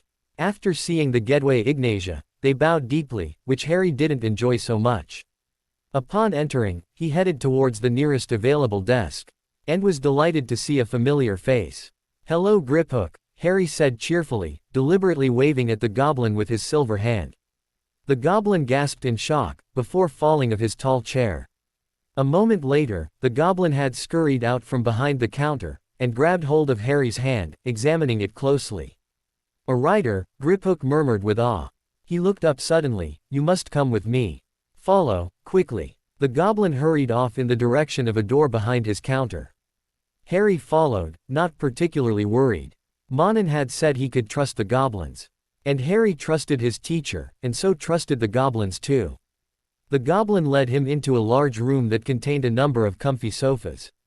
Griphook gestured for him to sit in one, and as he did, Harry allowed his ear's true form to become visible for the second time that day. After a few moments, Griphook was joined by a group of goblins that was led by a rather elderly goblin. The old goblin held out a hand, palm facing upwards, and Harry placed his own hand on top of it without hesitation. The goblin studied his hand intently, before stroking the Gedway Ignatia with one of his long, spindly fingers. Greetings Shiratugal, the old goblin croaked with a deep voice. My name is Ragnok. I apologize for not introducing myself first, but I am sure you understand my doubts in believing you were a dragon rider. Your kind was thought to be gone, lost in time along with the elves and the dwarves, our ancestors of the mines. May I ask your name? You seem strangely familiar to me. Harry smiled at the goblin. My name is Harry Potter. I'm not surprised you didn't recognize me. My summer was rather eventful. Ragnok cackled. I would think so. The hero of the wizards, now a Shiratugal. The Dark Lord won't stand a chance now. Harry laughed before his face grew serious. That's actually why I'm here, Master Ragnok. I need your help if I am to defeat Voldemort. My teacher told me that the goblins were the best smiths in the world, and that they were the last beings in possession of the rare metal known as Brightsteel, that was used to create the riders' swords. I know. It is rather rude of me to ask you to relinquish what is no doubt a treasured item, but I must request that you use the Brightsteel to make me a sword. I would rather not part you from one of your heirlooms, but... Ragnok held up a hand, interrupting him. Brightsteel may only be used to fashion a dragonrider's weapon. Yes, the metal is precious to us, but this is the metal's purpose. I do not fear crafting such a powerful weapon for you, Mr. Potter. We goblins know of your deeds, and we know you will not use our creation for evil. We will craft you this sword. Harry smiled at them in gratitude. Thank you so much. My teacher told me the goblins were an honorable race, and that you would remember the riders. Ragnok smiled, but he could not stop himself from asking, who is this teacher that speaks so highly of us? Few speak of our kind in such high regard, let alone know the old teachings needed to tutor a Shiratugal. His name is Monin, Harry said, rolling up his sleeves, so the goblins could see part of his tattoo. The dragon spirit? Griphook asked in awe. He still lives. Yeah, Harry chuckled, he spoke very highly of your people. The goblins beamed at the thought of the great Monin's opinion of them. Before anything else could be said, one of the goblins stepped forward. Master Shiratugal. You can call me Harry, he interrupted. I'm still just a 15-year-old teenager. You shouldn't have to call me master. The goblin stuttered before continuing, Ma Harry. If we are to create a sword for you, it will need to match your dragon. That is how it was done during the time of magic. He's flying overhead right now, Harry said, but if he came down, people might see him. Wizards are stupid, Fernan interjected. I could fly past them all, and wouldn't see me. We're not going to take that risk, Harry replied, before saying out loud, do you have a room that is open to the sky? If I can see him, I could cast a disillusionment spell on him. No, not the itchy spell, Fernan roared with horror in his mind. Harry winced, but otherwise did not acknowledge his overly dramatic dragon. There is the meeting room, Griphook said thoughtfully, it has a glass ceiling. We could easily enchant it so your dragon can fly through. Fernan sighed, all right, I shall endure the itchy spell, but only because we need to get that sword. He's coming, Harry told the goblins. Lead the way. Along the way, Harry decided to ask the question that he had been itching to ask since they had agreed to craft the sword. Master Ragnarok? Harry asked hesitantly. Yes, Harry. The old goblin replied. I was wondering, would a sword fashioned from bright steel be capable of destroying something like, I don't know, a Horcrux? The goblins around him stopped walking, and tuned to face him. So the Dark Lord created Horcrux, did he? Griphook asked in disgust. I was that obvious? Harry asked sheepishly. No, Harry, Ragnarok told him kindly, we had suspected he had performed dark magics such as his. How else could he have survived all those years ago? So will the sword be able to destroy them. All items crafted by goblins are enchanted, Ragnarok explained. Our magic is capable of destroying even the most evil creations. A sword of bright steel crafted by goblins will be near impossible to defeat. You will be a truly powerful dragon rider, Harry. Harry blushed deeply, and they lapsed into silence once again. When they arrived in the meeting room, Harry was shocked by its size. For such small creatures, they like to build big. Harry was reminded of some of the memories Manon had shown him of the dwarven cities. They too had built big. Harry deduced it was because when anyone entered their homes, they too felt small, just like the dwarves. Rai stared up at the beautiful glass ceiling, which displayed the blue sky outside, and was rewarded by the glint of green his sharp eyesight picked up. He held up a hand, and after muttering a few words, light shot from it, and flew upwards at incredible speed. It hit Fernan, as high as he was in the sky, and Harry could feel Fernan's discomfort through the bond as he faded from sight. Harry snickered in amusement, but stopped as he relived his own traumatic experience with the spell. He shuddered. So uncomfortable. Harry could feel Fernan diving, and hurriedly gestured for the goblins to enchant the glass. They did so immediately, and it shimmered out of view. A moment later, the sound of great wings filled the air, and with a thud, the blurry form of Fernan landed on the ground. Harry rushed forward quickly, banished the spell as he went, and embraced Fernan. He felt like he hadn't seen his dragon in years, while in reality it had only been a couple of days. He wrapped his arms around Fernan's neck, and the dragon began to hum happily, reunited with his partner. Hey, you got bigger. Harry thought in surprise. Fernan huffed in amusement. Soon I'll be strong enough to fly with you, he thought proudly. Harry chuckled, before replying, it could just be that cow you ate this morning. Fernan growled playfully, and batted Harry's side with his head, blowing hot air at him, causing Harry's hair to become even more unkempt than it already was. Harry laughed out loud, and that seemed to break the goblins out of their paralysis of seeing a dragon and his rider together. They all hurried forward, and began studying Fernan, exclaiming loudly about how beautiful his scales were, and how sharp his ivory talons and teeth were. Fernan just stood in the middle of them, basking in his own gloriousness. Harry groaned, before telling the goblins, please don't compliment him anymore. He's already incredibly vain. Fernan flicked him across the room, and the goblins laughed. Harry stood up, dusted himself off, before leaping onto Fernan, dragging him to the ground, and holding down his head so he couldn't get up. So, Harry said conversationally, as if he was using all his strength to hold down a dragon. Will you be able to make a sword now? The goblins nodded dumbly, shocked by Harry's display of strength. Thank you, Harry said sincerely, bowing his head to the goblins. It is no trouble at all. Harry, Griphook said, we are proud to create a weapon for a hero such as yourself. Harry's face heated up at the mention of the word, hero, and he shook his head. I'm not a hero. I'm just trying to do what's right. The goblins raised their eyebrows at him simultaneously, and Harry's blush darkened. Fernan used this distraction to dislodge Harry, and send him flying across the room again. Fernan inclined his head gracefully towards the goblins. "Thank you for assisting us," he said to them, his deep, calm voice echoing in their minds. Their eyes widened in surprise. "I must take my leave. Harry's human caretaker will no doubt be growing worried at how long he is taking. Until next time, friends." Harry leapt to his feet, but thought better of attacking Fernan after he had made them look good in front of the goblins. Harry nodded his thanks to the goblins also once he reached Fernan's side, but when he turned to face Fernan, his expression changed to one of grumpiness. "You're gonna pay for this someday. I'm not sure how I will do it, but I will make you pay." Harry could sense Fernan's amusement, and shook his head in exasperation. He cast the spell again. This time only temporarily so that by the time Fernan had returned to his park, it would fade away. Before he left, Fernan rested his head on top of Harry's. Harry felt his neck creak, but didn't complain. He hated being separated from Fernan as much as Fernan did. With one last hug, he released Fernan, who backed away, spread his invisible wings, and took off into the sky. Harry sighed sadly, and turned back to the goblins. "Which door leads back to Diagon Alley?"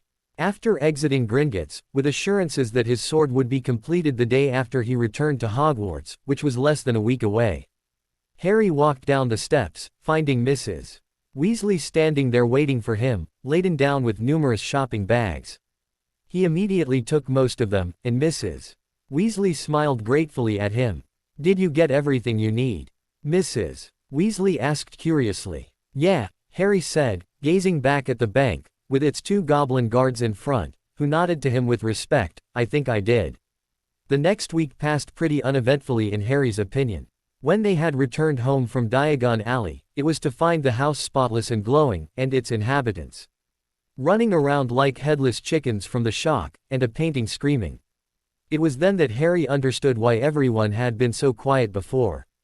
During the celebration of Ron and Hermione's success on becoming prefects, Harry had thanked Kreacher for all his work, and the little elf looked like he would explode from the praise. Harry had sensed the odd looks the others were sending him, as none of them had managed to get along with the old house elf, but none of them pursued it, putting it down as one of the odd things that tended to happen around Harry.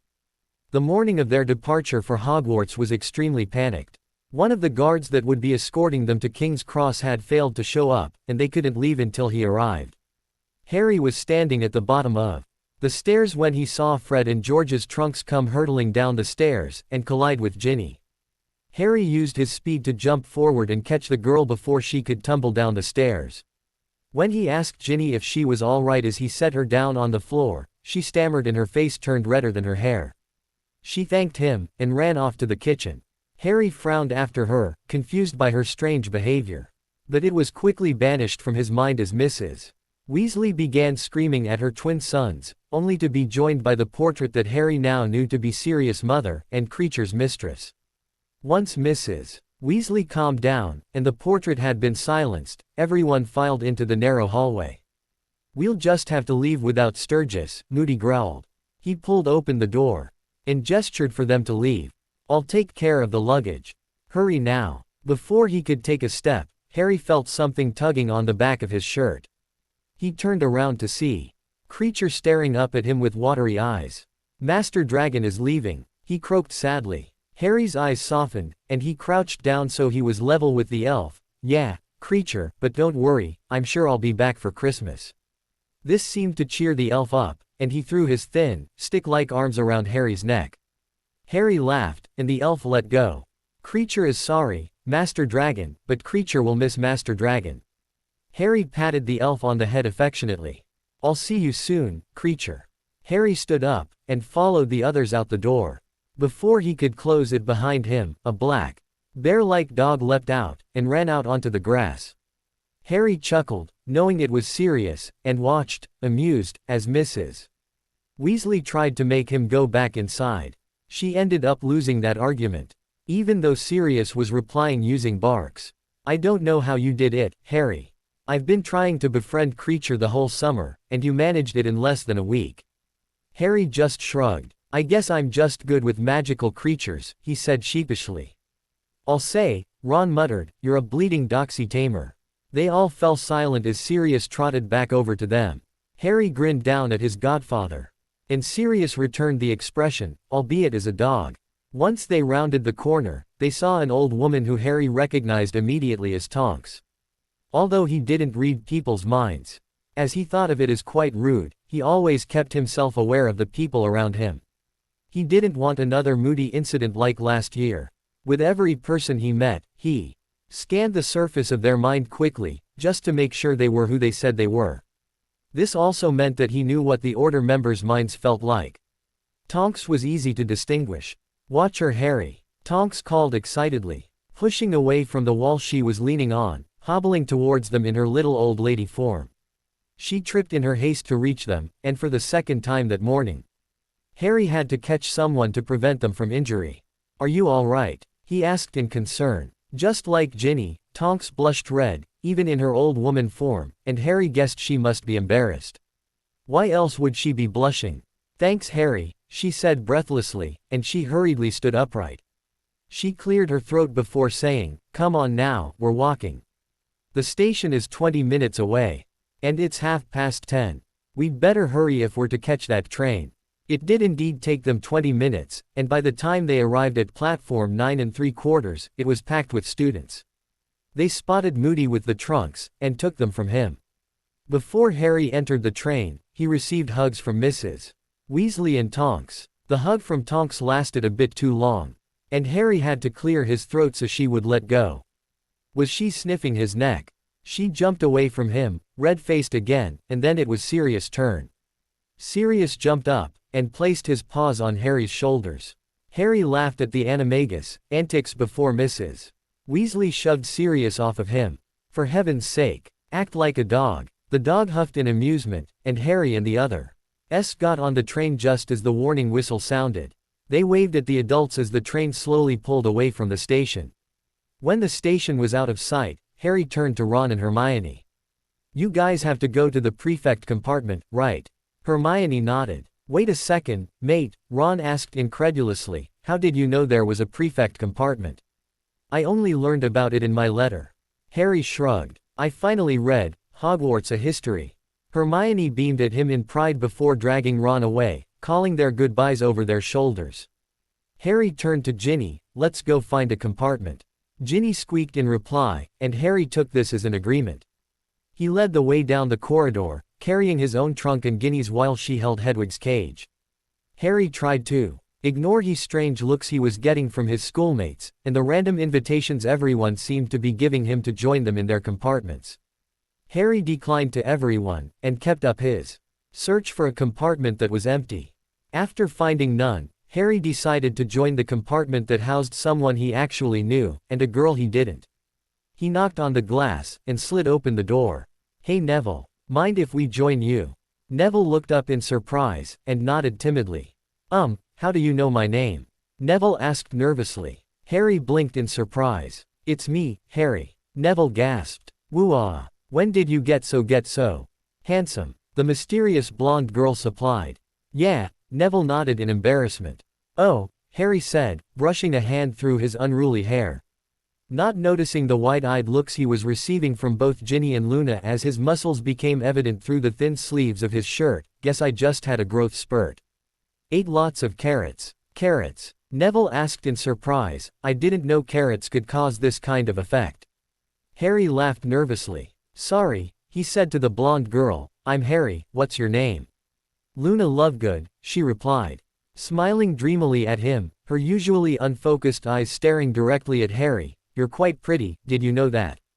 She then returned to reading her magazine, which was upside down. Harry looked at her oddly, before shrugging. Who was he to think someone weird? He had freaking pointy ears for Merlin's sake. "Did you have a good summer, Harry?" Neville asked as he removed an odd-looking plant from his bag. At Harry's nod, he held out the plant. "My grandmother got it for me for my birthday." "Beautiful, isn't it?" "Yeah," Harry breathed, studying the plant. "Mimbulus Mimbletonia, right?" "It is," Neville replied happily. "How did you know?" "I didn't think you were interested in herbology. I decided to study a bit during the summer," Harry replied quickly. He didn't Want to reveal to them that with Monon's tutoring, he had managed to complete the whole of his Hogwarts education in the 3 months of holidays. That's cool, Neville replied happily. Want to see its defense mechanism? No, Harry yelled, but too late, Neville had already prodded the plant. Quick as a flash, Harry had his wand out, and silently had cast a bubble around the plant, containing the disgusting substance the plant had created when it exploded. With another flick of his wand, the goop was gone. Whoa, Neville said, his eyes wide, that was some quick wandwork there, Harry. Before Harry could answer, the door slid open, and the sound of giggling filled the small space. One of the many girls outside the door stepped forward, and Harry recognized Cho Chang, the girl he had had a crush on the year before. Harry, she asked, is that you? Yeah, Harry replied, gazing at her in confusion. Why are you all outside our door? Cho blushed, and the large group of girls behind her giggled some more. We just want you to know that we all believe you, Harry, Cho said bravely. What? Harry replied in confusion. Cho turned around to leave, and another girl stepped forward. If you ever need a shoulder to cry on, Harry, she said, batting her eyelashes, know that I'm here for you. Who are you? Remilda Vane, she proclaimed, proudly. Okay. I really need to discuss something with my friends now. Would you girls mind leaving? Really sorry about this. The girls all began pouting, but they closed the door. The moment it closed, the corridor erupted into shrill squeals. And Harry winced as his sensitive ears stung from the noise. What the hell? I think you've got a couple of new admirers, Harry, Neville said with a laugh. So carrots. Harry ignored him. What did they mean by, they believe me? Oh, Neville said, his face falling, the Daily Prophet has been saying some nasty stuff about you lately. They don't want to believe you know who is back. Cowards. Neville said bitterly, but on the plus side, it doesn't look like any of the girls believe the Prophet. Harry groaned, and covered his eyes. You're going to have stalkers, Vernon thought to him with a laugh. Harry groaned again, this time internally. Thanks for not distracting me while I was with the others, Harry said with gratitude, I really appreciate it. No problem, Harry, Vernon said. I'm flying above the train. When we arrive at the school I'll head to the forest. If the spells you cast on me don't let me through the wards, I'll wait until Tomer. Row in the Muggle forests rather than the Forbidden. Harry sent his agreement, and opened his eyes to see his friends otherwise occupied. Neville was studying his new plant, Luna was reading her magazine, and Ginny was reading a book. Harry was about to close his eyes again when the compartment door slid open once again. Harry groaned, thinking it was more adoring fans, but it was Ron and Hermione. He smiled at them, and they sat down in the free seats. Harry happily began chatting with them, introducing them to Luna, and telling them about the almost explosion with Neville's new pet, and the girls. They were all laughing when the compartment door opened a third time, this time revealing Draco Malfoy and his goons. Well, look who it is. Potter and his holy Merlin. Is that you, Potter? Harry laughed at Draco. Before replying, his face growing serious. What do you want, Malfoy? I'm not in the mood for any of your crap, if that's what you're planning. Malfoy just stared at him, his mouth hanging open. What, how, when? Go away, Malfoy, Harry said, rolling his eyes. These words of dismissal seemed to awaken Draco from his shock, and he quickly morphed his face into his favorite expression. A sneer. Well, if it isn't little Potty. I'm taller than you, Malfoy, Harry replied, bored. Malfoy blinked, before scowling. A little nerd with glasses like you should learn to respect his betters. I don't wear glasses anymore. Can't you see? Maybe you should go get some glasses, Draco, Harry said with mock concern. What? Glasses no gone. Ammunition. Lost. Harry sighed. Go away, you gelled-haired git. I'm going to leave now, Draco announced, pompously, but it's not because you told me to. The stink in here is getting to me. Be careful, Potter, I'll be dogging your O. A thick book had slammed into Malfoy's face, courtesy of Harry. Harry gazed out of the window, one hand propping up his chin, while the other was still held out from throwing the book. Draco collapsed to the ground, unconscious, and Crabbe and Goyle grunted stupidly as they dragged their boss from the room. Idiots, Harry said, as the door slid shut once again. Once the train arrived in Hogsmeade, they all hurried to the carriages. Upon seeing them, Harry froze in shock. They weren't horseless carriages, as he previously thought, they were drawn by Thestrals. Harry ran off while Ron and Hermione were looking around. When they turned back, they stared at Harry in confusion. Harry, mate," Ron said nervously, "what are you doing?" "I am greeting these adorable Thestrals," Harry said gleefully. And he rubbed his face against the Thestrals, causing it to snort with amusement. Harry laughed in return, and the Thestral licked his face. Ron and Hermione's faces twitched as they watched Harry begin to pet the empty air. "He's not crazy," a dreamy voice came behind them. "Wanna bet?" Ron said. "Only people who have seen death can see a Thestral," Luna informed them, before entering the carriage. "Oh," Hermione said softly, in understanding. "What?" Ron asked, still confused. Hermione just shook her head. "Come on Harry, we need to go," she called, before entering herself. Ron sat beside her. What did Luna mean? Hermione gazed at him before saying one word that caused Ron's face to fill with understanding. Cedric. They arrived at the school without incident, and entered the great hall where they seated themselves at the Gryffindor table. Harry was ecstatic to be back, and he even managed to ignore all the girls staring at him when he hid his head in his arms as the rest of the students entered the hall. "Are they still looking?" Harry whispered to Ron. "No, mate," Ron replied. Harry lifted his head from the table, only to look up and see the eyes of almost every girl in the room fixed on him. Harry yelped, and shoved his head back down. Some of them had been drooling. Ron, his best friend, just laughed, as did all the guys around him. The girls were too busy staring.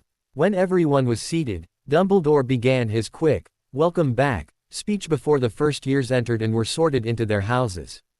Harry gave the teacher's table a quick scan, and noticed 2 new faces. Well, one new face. He knew who Grubbly Plank was. That must mean Hagrid wasn't available for teaching. Harry frowned in concern. Harry looked at the other new teacher, and his eyes were assaulted by the most disgusting clothing he had ever seen. Pink clothing. He shuddered, disgusted. He studied the face of the pink-clad woman, and noticed she had a face that looked like a toad's. And she was staring at him. Harry shuddered again, and looked back at the first years. The last teacher had been a serial killer. If this one was a pedophile, Harry was killing her. No one who dressed that horridly could be sane. The sorting finished, and the hat having sung quite a strange song about uniting the houses, Harry dug into the food that appeared on the table. "Harry," Hermione asked, staring at the food Harry was heaping onto his plate, "I meant to ask you last week, but I didn't get a chance. Why don't you eat meat anymore?" Harry looked up, none too surprised she had noticed, and shrugged. "I don't like eating anything that used to have a mind," he said slowly, staring at the plate of meat that Ron was creating for himself. Ron stared at him, incredulously. "Blimey Harry. You really changed a lot over the summer." Harry shifted uncomfortably, until he noticed a distraction. "Look Ron. They have carrots." Ron immediately pounced on the plate, shortly followed by Neville. And they began inhaling the orange vegetables. Harry shook his head and smirked, an expression mirrored by Hermione. Once dessert was over, Dumbledore began his speech. Harry listened, but he was quite drowsy. He became alert, however, when Dumbledore told the school that Hagrid was away for a while, and would be replaced by Professor Grubbly Plank until his return. Then it was time for the pink monstrosity. "Students," Dumbledore announced, "this year, the Ministry has supplied us with a new defense against the dark arts teacher. Her name is Professor Umbridge." In other news, Dumbledore broke off, and turned his attention to the short witch with the irritating cough. "Thank you, Albus," Umbridge said with a simpering laugh. Everyone stared at her in shock. She had interrupted the headmaster. The Ministry witch then began a long boring speech about a load of crap, but Harry listened anyways, and was shocked by the underlying messages the witch was telling them. When she finished, Umbridge sat down once again, her eyes roaming over the students. There was a pause, and the headmaster continued his speech as if nothing had happened. Harry stared up at Umbridge, suspicion at the forefront of his mind. Something was up with her. Harry sent a probe into Umbridge's mind, determined to discover whether or not she was a Death Eater. What Harry found was much worse in his opinion. This woman was indeed Dolores Umbridge. And she was a fucking psychopath. Harry winced as his mind was immersed in Umbridge's. She hated children, and wanted nothing more than to see them tortured and mutilated. At the top of her list was none other than Harry. He was her first target, to be punished. Her words, not his. She also despised half-breeds, something made Harry hate her even more than he did after reading her other thoughts. He was one of them now, after all. This woman was pure evil, and she was going to be teaching them. Harry emerged from her mind, shivering from prolonged exposure with her insanity. He wanted nothing more than to scrub his mind clean from her thoughts, but he had something left to do. One by one, Harry brushed the consciences of his classmates. And then his teachers. He had to check for imposters. When he reached the teachers, he checked each of them, making his way down their table, and avoiding Dumbledore, knowing that the headmaster would undoubtedly be able to sense him. It was all clear until he reached the end of the table. The moment he brushed against Professor Snape's mind, mental barriers appeared, and the potions master's head shot up, searching the students until his gaze locked with Harry's. Harry stared at him in shock. Snape could read minds. Snape's eyes narrowed at Harry, more out of confusion than anger. Snape looked away when the teacher beside him caught his attention, and Harry shrank into his seat. Crap. Up at the teacher's table, Severus returned his attention to Potter. There was no doubt about it. The boy had somehow learned how to learn occlumency. He was confused. How had a 15-year-old discovered such powerful magic by himself? Perhaps he had underestimated the boy. Maybe he was more like Lily than he had previously thought. Snape quickly banished these thoughts. Lily was dead, and her son was only like his father. Snape narrowed his dark eyes at the boy even further. He would uncover the boy's secrets, whether Potter wanted him to or not. He owed it to Lily. The next morning when Harry woke up, the first thing he did was search the grounds with his mind, looking for Fernan. He could sense the dragon's consciousness faintly, but enough to tell that Fernan was still sleeping. He had told Harry the night before that his spells had worked on the wards, and Harry had felt extremely proud of himself. Harry rubbed his bleary eyes, and sat up, yawning. His hangings were drawn around the bed, blocking him from the others while he slept, as he still couldn't figure out how to maintain glamours while he was sleeping. He rubbed the pointed tips of his ears, grimacing as he recast the spell. It wasn't painful, but he didn't enjoy hiding his true self from his friends.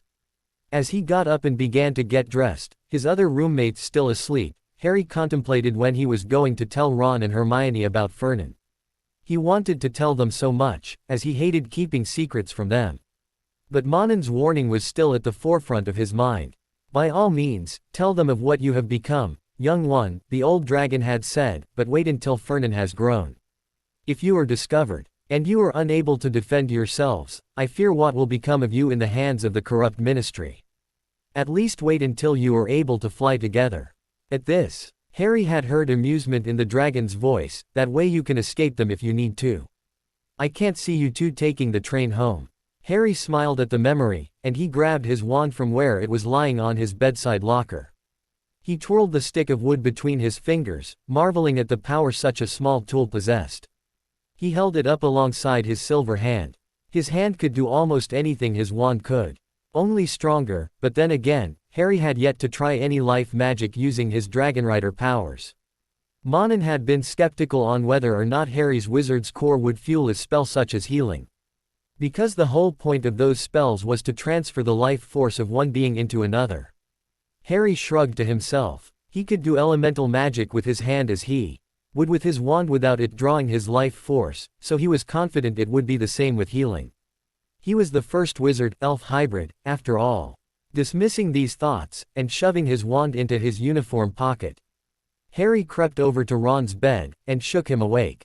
"Go away, Mum," Ron mumbled into his pillow, "I'm sleepin'." Harry laughed at Ron's groggy face, and prodded his arm with a finger. "Get up, Ron. Breakfast starts in 10 minutes. Ron seemed to wake up a bit at the mention of breakfast, but groaned and scowled at Harry sleepily at the mention of the time.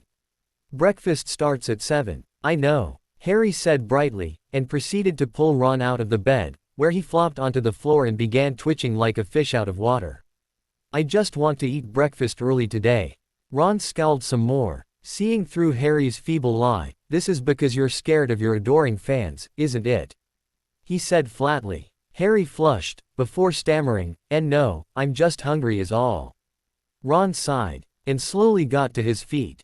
The things I do for you, you ungrateful git. Harry beamed at him happily, and silently walked over to the door. Luckily their conversation hadn't woken the others. And Harry was glad for that. They were grumpy if they got woken up early, and Harry didn't want to upset them. He didn't mind upsetting Ron, though, as Ron's snores had kept him awake until he finally gave in. Casting a silencing charm, Ron owed him. He was louder than a troll. I'll meet you down in the common room, Harry called back quietly from the door. Don't you dare go back to sleep. Ron mumbled grumpily, but opened his trunk and started getting dressed, failing to notice he had put his jumper on backwards. Oh well. Harry walked down the stairs and entered the common room. Starting as he realized a bushy-haired individual was already seated in an armchair, writing on a piece of parchment. Hermione, why are you up so early? She jumped, and squealed in surprise, knocking an inkwell flying. Merlin's pants. Harry caught the inkwell as it flew across the room, on a direct path towards his face. He walked over to her and placed it on a table. He ran a hand through his hair sheepishly. Sorry, my own, didn't mean to scare you. Didn't mean to scare me. She exclaimed, holding a hand up to her heart that was beating madly, I didn't even hear you. When did you learn to be so sneaky? You just weren't paying attention. Harry said, laughing awkwardly. Anyway, me and Ron are heading down to breakfast in a few minutes to avoid the masses. But back to my question. Why are you up so early? Oh, Hermione said, packing up her belongings into her bag, and standing up. I always get up early, so I can get a bit of extra studying in. I should have known, Harry said with a laugh. He was about to say more, but broke off when there was a thump behind him. They turned around to see Ron sprawled on the floor, his uniform on backwards, and fast asleep. Maybe it was a bit too early for him. Hermione shook her head at Ron's prone form, her lips curling in amusement. By the time they left the common room, Ron with his uniform now the correct way round, and headed for the Great Hall, the other students were beginning to rise. When they entered the hall and sat down at the Gryffindor table, helping themselves to the food, there were barely any other students present. And the teacher's table was empty but for Snape and Professor McGonagall. McGonagall nodded at them as they sat down, pleased to see some of her students up so early. While Snape narrowed his eyes at Harry with suspicion rather than his usual distaste. Harry gulped and stared down at the table, trying to erect barriers around his mind. Though he was quite accomplished at reading other people's minds, Harry had yet to fully master protecting his own. Monin had told him to train his mental barriers better, but he just couldn't seem to get the hang of it. Whenever Monin had tested them, the walls had always crumbled eventually. Harry found it quite embarrassing. Harry dug into his scrambled eggs and toast, foregoing the sausages and rashers that he had used to love. That now made him feel slightly sick. Poor piggy. Ron, of course, began wolfing down all the meat he could, along with a carrot. Ron really was gullible. Harry sank lower into his seat as the hall began to fill up.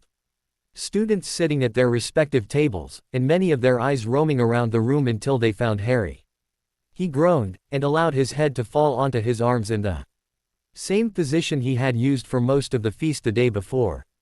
When the hall was full of students, the heads of houses came down to the students' tables, and began handing out timetables. Ah hell, Ron moaned as he gazed at his timetable. We've got history of magic and double potions first thing. Worst day ever. Harry shrugged and kept his head down while Hermione berated Ron for being so negative. He stiffened, however, when a sickly horrid floral scent invaded his nose. He gagged, and looked up to see the ghastly toad woman standing behind Ron and Hermione, smiling at them. It was so horrible. Hello children, she said in a sickly sweet voice, I hope you're having a good morning. Hermione nodded, eager to please the new teacher, even if she was creepy as hell. Of course, Professor Umbridge, and you. The woman gave a simpering laugh, and Harry cringed.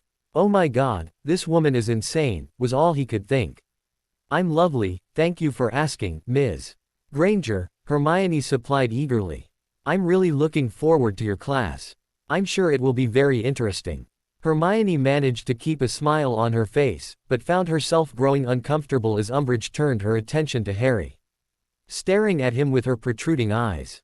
And this is Mr. Potter, she said softly, you're looking forward to me class as well. Not a very necessary class, of course, but it is part of the curriculum. I'll be teaching wand safety and the like, and of course we will be studying half-breeds and other magical creatures later in the year. She kept her attention on Harry's face, as if searching for a reaction. Holy shit, how does she know? He thought incredulously. Out loud, he said serenely, that sounds very interesting, Professor, not allowing any of his true emotions to cloud his face. I look forward to it. Umbridge's mouth twitched, and she turned on her heel, marching up to the teacher's table without another word. Creepy old hag, Ron muttered. Ron, Hermione exclaimed, looking shocked. I'm sure she's not that bad. Harry stared after her. Yeah, she's worse. After History of Magic, which lasted so long, Harry was sure time had stopped. He and Ron trudged moodily down to the dungeons along with Hermione, who was talking excitedly about what they had just learned. Harry groaned. He had actually read the book, and it had been the single most boring piece of literature he had ever read in his life. Why was she so excited? They entered the potions lab, the rest of the class having already arrived, and slumped into their chairs. The room was dark, and smelled awful from whatever the class before had been making, and Harry's sensitive nose crinkled in disgust. He switched to breathing through his mouth. Some of the perks of being half-elf weren't so great when they forced you to suffer horrible stenches. Like the Umbridge woman's perfume. It smelled like a flower shop had died on her clothes. Snape swept in the room, his black cloak billowing behind him, and stood at the top of the room, examining the class. He then began a speech about the importance of potions in OWLs, and how it was likely that most of them would fail. Harry scowled at these words, but said nothing. He knew he was quick to temper, and that was one of the things Monin had tried to help him control during the summer. Now that he had become powerful, he had to make sure he never harmed another out of anger unless it was during battle. He might accidentally kill them if he did. Now, for the rest of the class, all of you will attempt to create the draft of peace.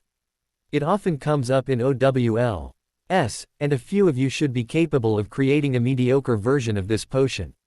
Ingredients can be found in the storage cupboard, instructions are on the blackboard. His dark eyes flitted around the room before coming to rest on Harry, narrowing slightly. Begin, his deep voice echoed around the dungeon. Everyone shot to their feet and hurried to the cupboards, grabbing supplies and hurrying back to their cauldrons. Harry studied the board carefully before beginning the potion. He had never liked Snape, so today he was determined to prove the professor wrong for all the times he had slandered Harry's potion-making skills. He had not tried this potion over the summer, only the ones for which he had the ingredients for in his trunk. Snape had deliberately set an extremely difficult potion for them to make on the first day, and Harry felt irritation at the man. He watched in worry at the stressed expressions on his friends' faces as they began. Potter, Snape's voice boomed. Are you just going to stand there all day? Harry scowled. No, Professor, and he got to work. By the end of the lesson, Harry was extremely pleased with his potion. Even though he had been nervous, and Snape was breathing down everyone's necks, daring them to fail, Harry had still managed to create the potion correctly. It was his first time ever truly succeeding in potions class. He stood by his cauldron, and watched with bated breath as Snape examined its contents. He saw the potion's master's eyes widen in disbelief as he stirred the potion, then filled up a vial and held it up to the dim lights. Snape placed the vial on the desk, and held out a hand. Potter, show me your potions book. Harry was confused, but rummaged around on his desk before pulling the book out from under some dry ingredients. He watched as Snape flicked through the book, and waved his wand over a random page. He studied the page intently before handing the book back to Harry. Professor, why? Never mind, Potter. Snape sneered. Harry frowned, but didn't pursue it any farther. He had returned his attention to clearing up the leftover ingredients when Snape said quietly, "Good potion, Potter. Perhaps who inherited more from your mother than just your eyes," before he stalked over to Hermione's table. Harry's eyes widened in shock, and he knew his mouth was gaping open. Snape had complimented him. Harry frowned, perplexed. Snape hated him. This was the first nice thing he had ever heard from the teacher's mouth. Then it struck him. Wait a second, Snape knew his mother. By the time class finished, Harry was itching to interrogate Snape. How did he know his mother? Had they gone to school together? Did he know her from the order? Had his mother had been good at potions? The other students filed from the room, but Harry stayed behind. At the questioning looks sent at him by Ron and Hermione, Harry signaled that he would be a minute. They nodded, gazing at him, in concern before leaving the room as well. What do you want, Potter? When you checked my potion, you said something about my mother. Did you? Before he could finish, Snape whirled around, and pointed his wand at Harry. Legilimens! Harry cried out as he was hit with the spell, and all his memories were pulled to the front of his mind. He was horrified as Snape began rifling through them, concentrating on what Harry had been doing that summer. Harry tried with all his might to build walls, to protect his secret from Snape, but as he tried to hide Fernand's existence, Snape discovered the truth. With an almighty roar, Fernand tore into Harry's mind, forcing Snape out, mentally biting and clawing at Snape's presence until he was thrown out with so much force that Snape was actually blasted off of his feet. And he hit the wall with a smash. Harry dropped to his knees, and grabbed his head. Fernand, who had just awoken in time to feel Harry's mind be invaded, snarled and began to erect walls around their minds, soothing Harry at the same time. Thanks, Fur, Harry sent, gasping as his head throbbed painfully. I will rip him to shreds, Fernand snarled, staring at the teacher through Harry's eyes. Snape scrambled to his feet, and pointed his wand at Harry, whose pupils had become slitted like a reptile's. Dragon, he rasped in shock. Yeah, Harry groaned, and you pissed him off. What the hell was that? Why did you just attack me? Dragon, Snape said again, this time angrily. I knew you were hiding something when I sensed your presence in my mind yesterday. I just assumed you were an imposter. I was correct to suspect there was something changed about you. Your appearance has been distorted, and your mind controlled by a dragon, he hissed. Explain what I saw in your mind, Potter.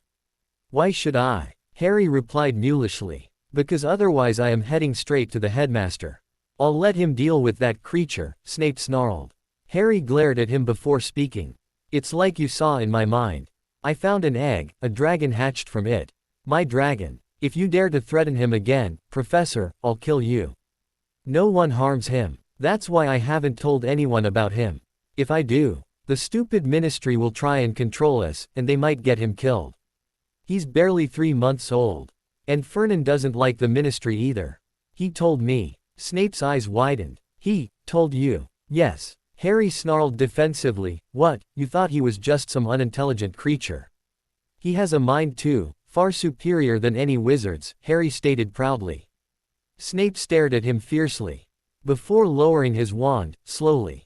The dragon. Fernand was it. He's capable of conscious thought. Harry nodded, a little more relaxed now Snape wasn't pointing his wand at him. Yeah, he's partnered to my soul.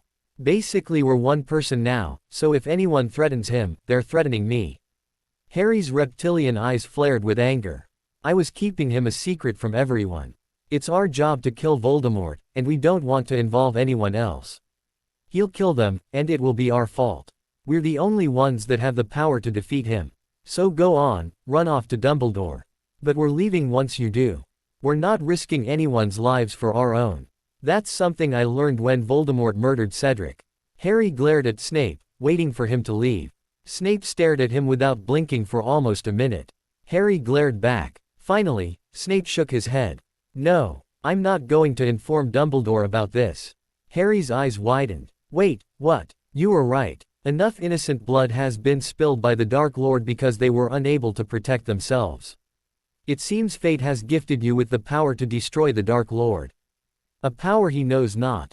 As much as I respect Dumbledore, he would seek to use your powers for the greater good, Snape finished bitterly. Harry blinked at him in surprise. Oh, well, that's cool. Thanks, I guess. On one condition, Snape continued. Harry groaned. Should have known better. You allow me to train you in occlumency. It is ridiculous how easily I infiltrated your mind, Potter, Snape sneered. Harry glared back at him. Shut up. You randomly attacked me for no reason. I just wasn't expecting it. Snape raised a dark eyebrow. You do realize that the Dark Lord is the most powerful practitioner of legilimency and occlumency currently alive, yes. Harry blinked again. Oh crap. After potions and his talk with Snape, Harry headed for the Great Hall for break. Ron and Hermione had gone ahead. And his walk gave him time to think about what had just happened. Snape had attacked him, but then decided to help him. Snape knew his secret, but wasn't going to tell anyone. Snape was possibly good friends with his mother in school when they were young. From what I have seen in your memories, you greatly dislike the Snape man, Vernon said thoughtfully. Why did you agree to let him teach you? I am sure Monon would have taught us more once he woke up.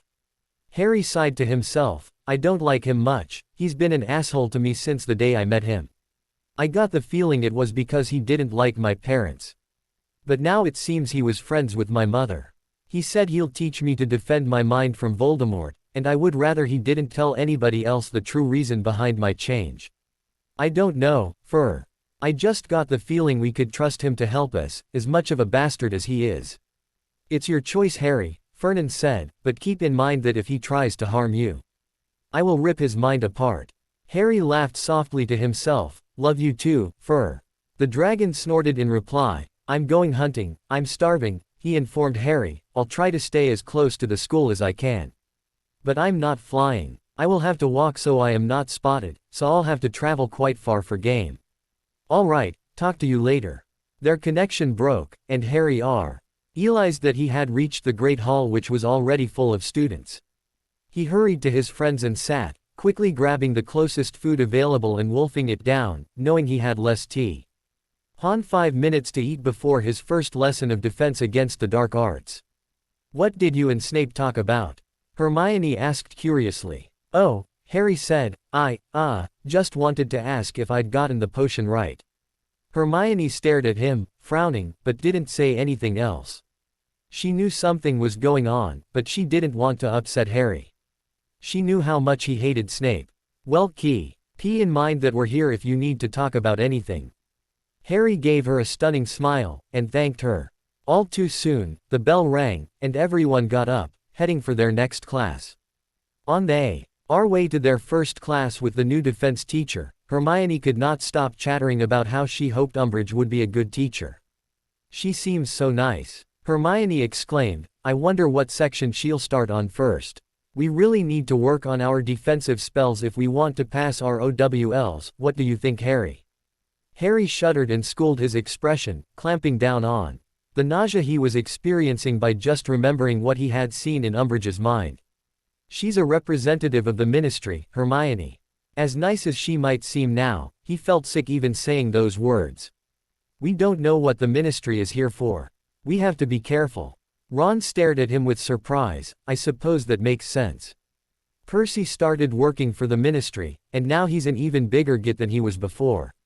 This Umbridge woman could be just as bad. Oh, stop it, you two, Hermione snapped. Dumbledore wouldn't have hired her if she wasn't a good teacher. He wouldn't be a very good headmaster if he let someone teach on the basis of their political standing. Harry sighed, and watched the students as they flocked around the Defense Against the Dark Arts classroom door. Dreading the horrendous creature he could sense lurking within. We'll just have to wait and see. The students entered the classroom once the door swung open, revealing the short figure of Professor Umbridge standing at the front of the room before the blackboard. Come in, she simpered sweetly, and smiled at them. Hermione immediately hurried to the very front desks, leaving Ron and Harry to trail after her. Harry cringed at how close he would be to Umbridge, but sat down beside Hermione anyway, resigning himself to what was to come. He was unwilling to leave Hermione so close to Umbridge by herself. Good morning, class, the Toad said. There were a few mutters and half-hearted greetings in return, and Harry watched the woman as he sensed anger begin to build inside her. I think you can do better than that, she said, her pink-nailed hands tightening their grip on her wand. Good morning, Professor. Much better, Umbridge giggled. Hermione gazed at her, and slowly edged back in her seat. She was regretting sitting so far up front, as being in the presence of Umbridge was for some reason freaking her out. She looked sideways at Ron, who was scowling at the professor's pink robes in disgust. And then at Harry, whose eyes were closed and fists were clenched. Umbridge began to outline the work plan for the year, informing them that they would not be using their wands. And that they would be completing their course through theory work rather than practical. This was met by general uproar, and Hermione began questioning Umbridge, demanding the reasoning behind this choice. Harry listened to what was going on, but didn't get involved. Being near to Umbridge was horrific enough already without her actually speaking to him. But, Professor, Lavender Brown exclaimed, standing up abruptly. Why won't we be learning spells? We'll need them for the fight against you-know-who. Sit down, dear, Umbridge said, her sweet voice turned deadly, and she looked around. At the now silent class, I don't know who has been telling you these lies, but they are false. You know who has not returned, so there is nothing for you to worry about. I don't want to hear such nonsense in my classroom again. Immediately, the class was filled with yelling and shouting again. You're the one who's lying. Yeah, Harry would never lie to us. If he says you know who is back, then he is. If he who must not be named isn't back, then why did Cedric Diggory die? Silence. Umbridge shrieked. Everyone was so shocked by this outburst that they ceased their arguments, instead staring wide-eyed at the teacher whose face was now as pink as her clothes. These are all lies. Mr. Diggory's death was a terrible accident, and you have all been fooled into believing false information. At least now we know where this information came from. She walked over to Harry's desk, and stood before him. Everyone held their breath, unsure as to what was going to happen. Yes, Ms. Umbridge, Harry asked politely. On the inside, he was furious, and wanted nothing more than to pulverize this despicable excuse for a person, but he kept his outward appearance calm. He wouldn't let her manipulate him. My name is Professor Umbridge, she said in a sickly sweet voice. This may be too difficult for you to comprehend, but individuals who teach at Hogwarts are addressed as Professor. Harry frowned, his eyes still closed. But you haven't taught us anything yet. Umbridge's face twitched with repressed fury. You will address me as Professor Umbridge, Mr. Potter. The only respo she got was a slight shrugging of his shoulders. And you will look at me while I am speaking to you. Harry cranked open an eye, and immediately shut it. I can't, he groaned, the color of your clothes. Dear God, my eyes. The room was filled with laughter. Silence. Umbridge screamed, her face now purple. Listen to me, Potter. I will not tolerate insolence in my class. Neither will I tolerate lying. He who must not be named has not returned, and if I ever hear you claim such a thing again, there will be severe consequences. Okay, you won't hear me say anything, Harry said politely. You will not claim such a thing ever again. Harry pantomimed, zipping his lips closed, still not giving her his attention, remaining relaxed and indifferent in his chair. Detention, Potter. Umbridge shrieked. Wait, what? Harry said, an innocent expression on his face, but Ms. Umbridge. Professor. Ms. Umbridge, I haven't done anything wrong according to school rules. I am the teacher. Umbridge screamed. I will decide whether or not you deserve a detention, Potter. Now you will have 2 days' worth of punishment. I see, Harry said thoughtfully, Ministry employees abuse their power, that explains a lot. Umbridge's face was now blue. We do not, that is a lie. Ministry employees are a week of detention. Hermione timidly raised her hand, coughing slightly to catch Umbridge's attention. And flinching when the toad's glare landed on her, Professor. Harry's right. I read the rule book as soon I became a prefect. If you give him a detention, you will be abusing your power over the students. As a prefect, I am obligated to report such actions to the headmaster, and as your employer, he will decide whether or not you should remain as a teacher at this school. Umbridge looked like she was about to explode, but calmed herself after hearing Hermione's words. There is no need for that, Ms. Granger, Professor. Ms. Granger, Umbridge said sweetly, this is between myself and Mr. Potter. There is no need to involve the headmaster. So you won't try to punish Harry. Umbridge's face contorted for a moment, trying to suppress a snarl. That has yet to be decided, Ms. Granger. We shall have to see how Mr. Potter behaves during the remainder of class time. Harry opened his eyes only so he could roll them, making sure to keep them averted from Umbridge. Not because he feared what she would do if she saw him, but because her clothes were really pink. Finally, class was over, and Harry left as quickly as he could, his friends hurrying along after him. Just as eager as he to escape the incredible boredom that Umbridge's lessons inflicted caused them. Now Harry knew for certain that Umbridge would target him in later classes. She had tried to OAD him into getting himself into trouble, but Harry knew she was going to attempt such a thing from his quick search of her mind the night before. He had seen the Ministry's plan.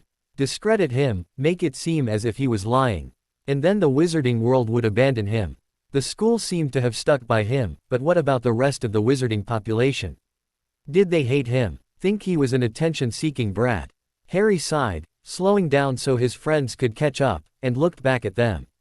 Ron and Hermione would stick by him no matter what. As long as he had his friends, who cared what anyone else thought of him? Whoa Harry, why the serious face? Ron asked. You might strain yourself if you think too much, mate. Harry rolled his eyes and laughed. Shut up, Ron. Ron laughed, and playfully punched Harry's arm. Hermione sighed exasperatedly at their actions. Boys, she said, both of you are idiots. They protested, insulted, and it was Hermione's turn to laugh. Oh, you know it's true. Without me, you both would have failed all your lessons years ago. If I wasn't here to beat you into doing your homework, you would still be repeating first year.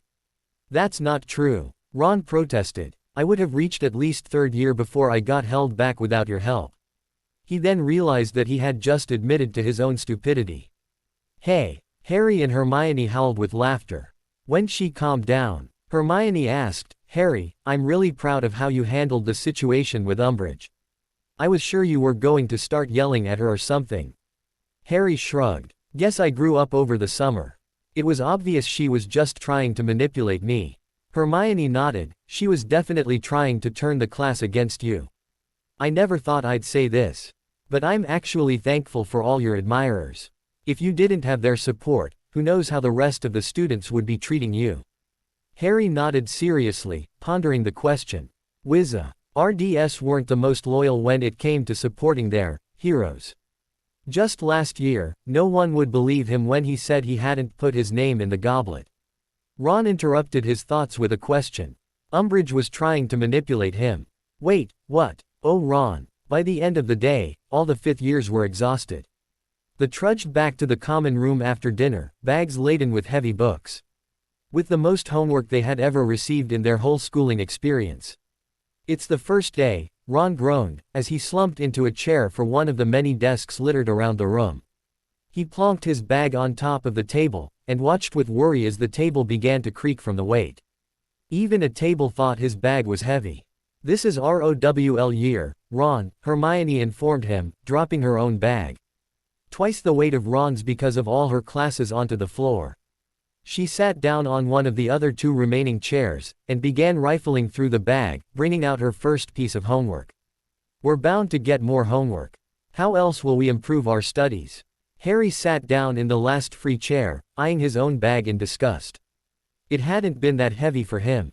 His strength having improved since his transformation, and although he had studied a lot over the summer, homework was time-consuming, and he really needed to go see Fernan. The poor dragon was living in the forest. And he had no shelter. What happened if it rained? Could dragons get colds? He started his homework, and over the next hour, he managed to complete every assignment. He was just finishing up his potions essay, when he was interrupted by a tapping sound on the window beside him. His head shot up, and he saw a large black owl holding a thin package, about the length of his hand. Balancing on the sill outside. Is that an owl? Hermione asked in confusion, why is it here so late? The post was delivered this morning. It's for me, Harry told her as he opened the window, allowing the owl to hop inside. Harry petted the animal in thanks for the delivery, and the owl hooted with pride. He quickly untied the package from its leg. It was wrapped in brown paper, and a small note was attached to the side.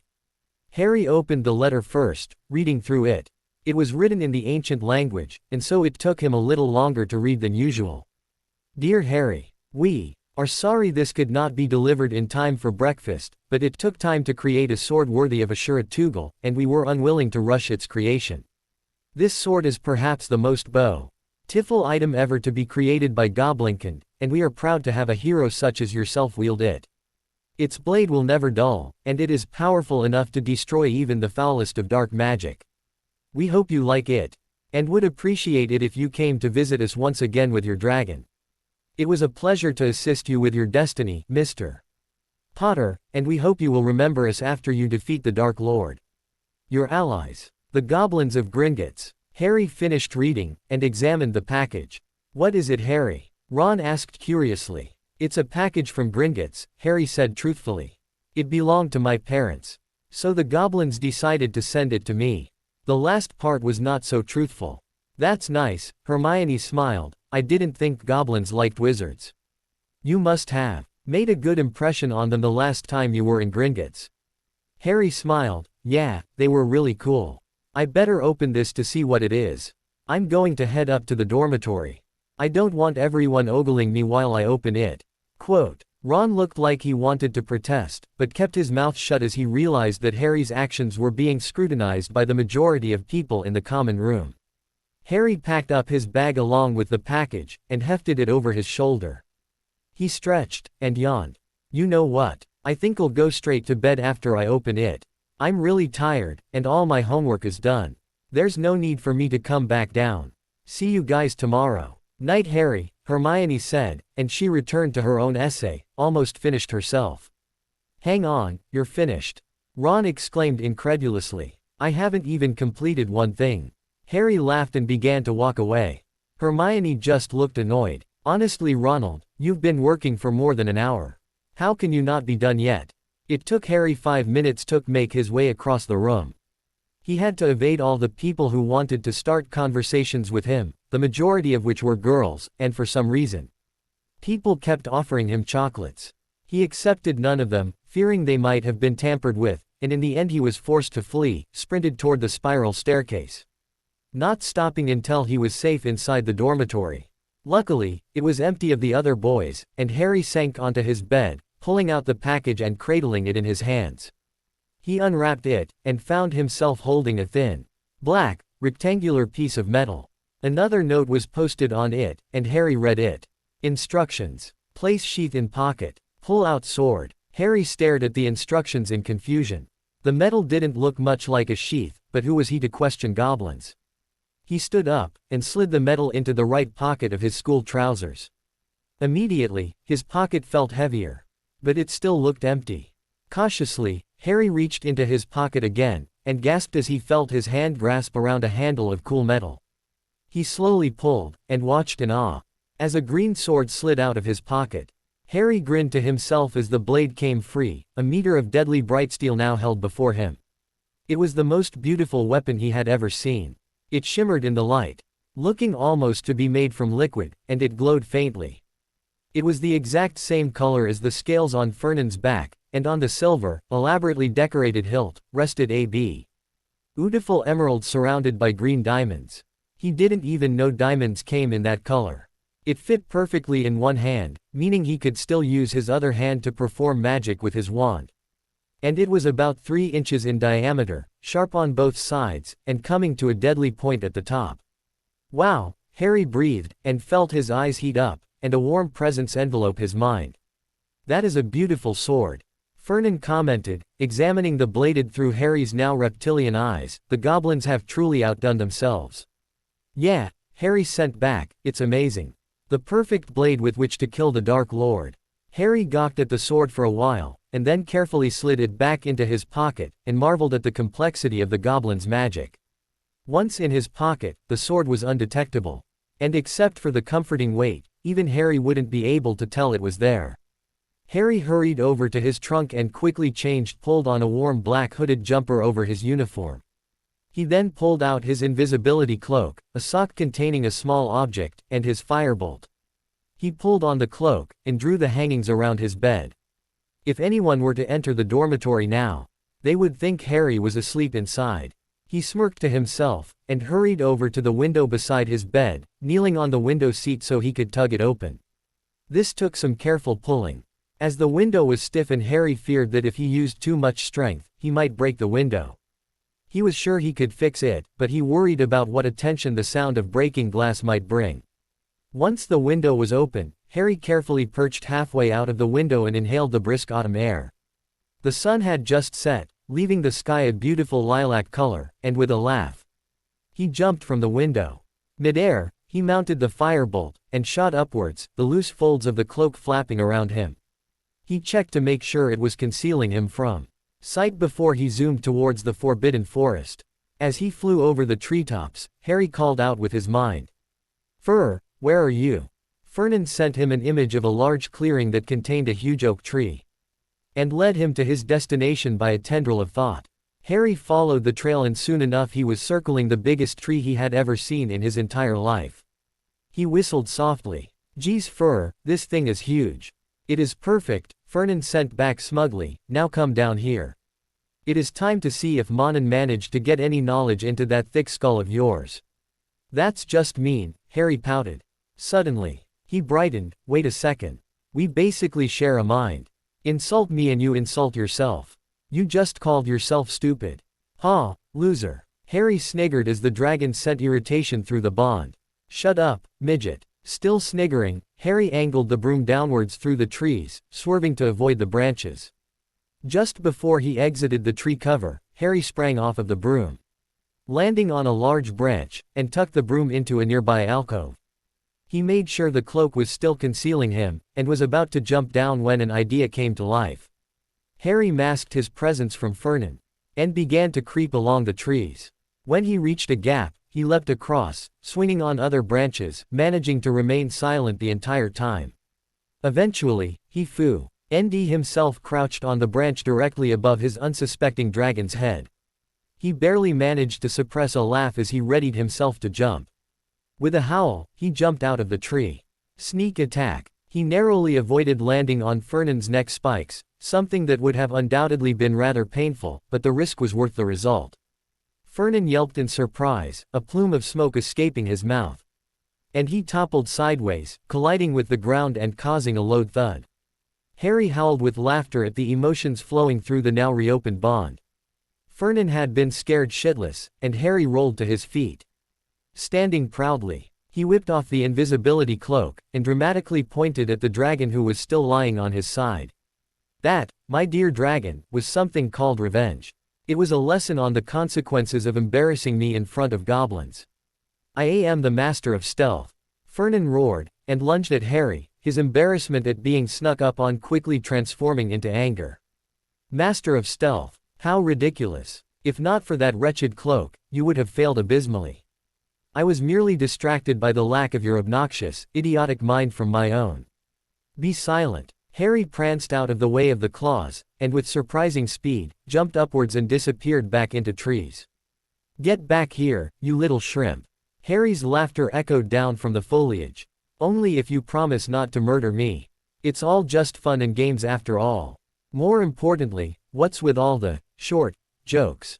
I'll have you know that after my transformation, I became rather tall by human standards. You are short to me. That's because you're a bloody dragon. Single quote. Munchkin. Harry scowled but dropped from the tree. Whatever. Hey, when I jumped out of the tree, did I see smoke? Fernan stood proudly and inspected his ivory claws. You did. Monin told me that once I began to start breathing smoke, fire would follow soon after. Great. Harry exclaimed. We can set Umbridge on fire. Fernan snorted with amusement. That we could. Harry laughed for a while before he sobered abruptly. I brought it, Fur, Harry said seriously. All mirth fled Fernan's jewel-like eyes. And his upper lip curled back in a feral snarl. Let us destroy it. Now. Harry nodded, and carefully pulled out the sock. Single quote. You put it in a sock. A yellow sock. Shut up, Harry muttered. I need to concentrate. This thing is evil. Be careful. What do you think I've been doing? Harry muttered before he appended the sock onto the leaf-strewn ground. With a flash of gold and green, a locket fell out. Harry eyed the Horcrux warily. The goblins said that my sword should be able to destroy it. Guess this is the trial run, huh? Fernan rustled his wings uncomfortably. If the sword fails, we will just find a different way. We must do whatever we can to destroy these evil monstrosities. Harry narrowed his eyes at the locket, and reached into his pocket. Slowly, the blade came unsheathed. And its metal seemed to ripple like water as the last of the light from the sky seeped away. He tightened his hand around the cool metal of the handle. Slowly, he raised the sword above his head. Harry Potter. Harry dropped his sword in surprise as Voldemort's cruel voice filled the clearing. Harry, destroy it. It's just the Horcrux. Ignore it. Fernan snarled. Harry Potter, you will die. Shut up. Harry roared, clutching his head as gruesome images began to fill it. Harry Potter, your friends will all die. Harry glared ferociously at the locket. Don't you dare. Your friends will die. The malicious voice hissed. Harry was once again assaulted by images. The mutilated corpses of Ron and Hermione, Sirius and Remus, the Weasleys, his classmates. Shut up. Harry, destroy it. Vernon howled as Harry dropped to his knees. He lunged towards the fallen boy, but just as he did, Voldemort spoke once more. Even your pathetic dragon shall perish. I am. Ages of Vernon's tortured body filled Harry's mind, and with them, the sensation of what it would be like to lose his dragon. The agony. The horror. His very soul ripping in half. Bad move. With an almighty roar of loss. Harry's eyes shot open, so full of fury that they looked to be filled with green flames. Harry looked so terrifying that Vernon actually recoiled in surprise. Harry's hands searched the ground. And he was once again wielding his sword. He screamed with rage, and the sword came slicing down.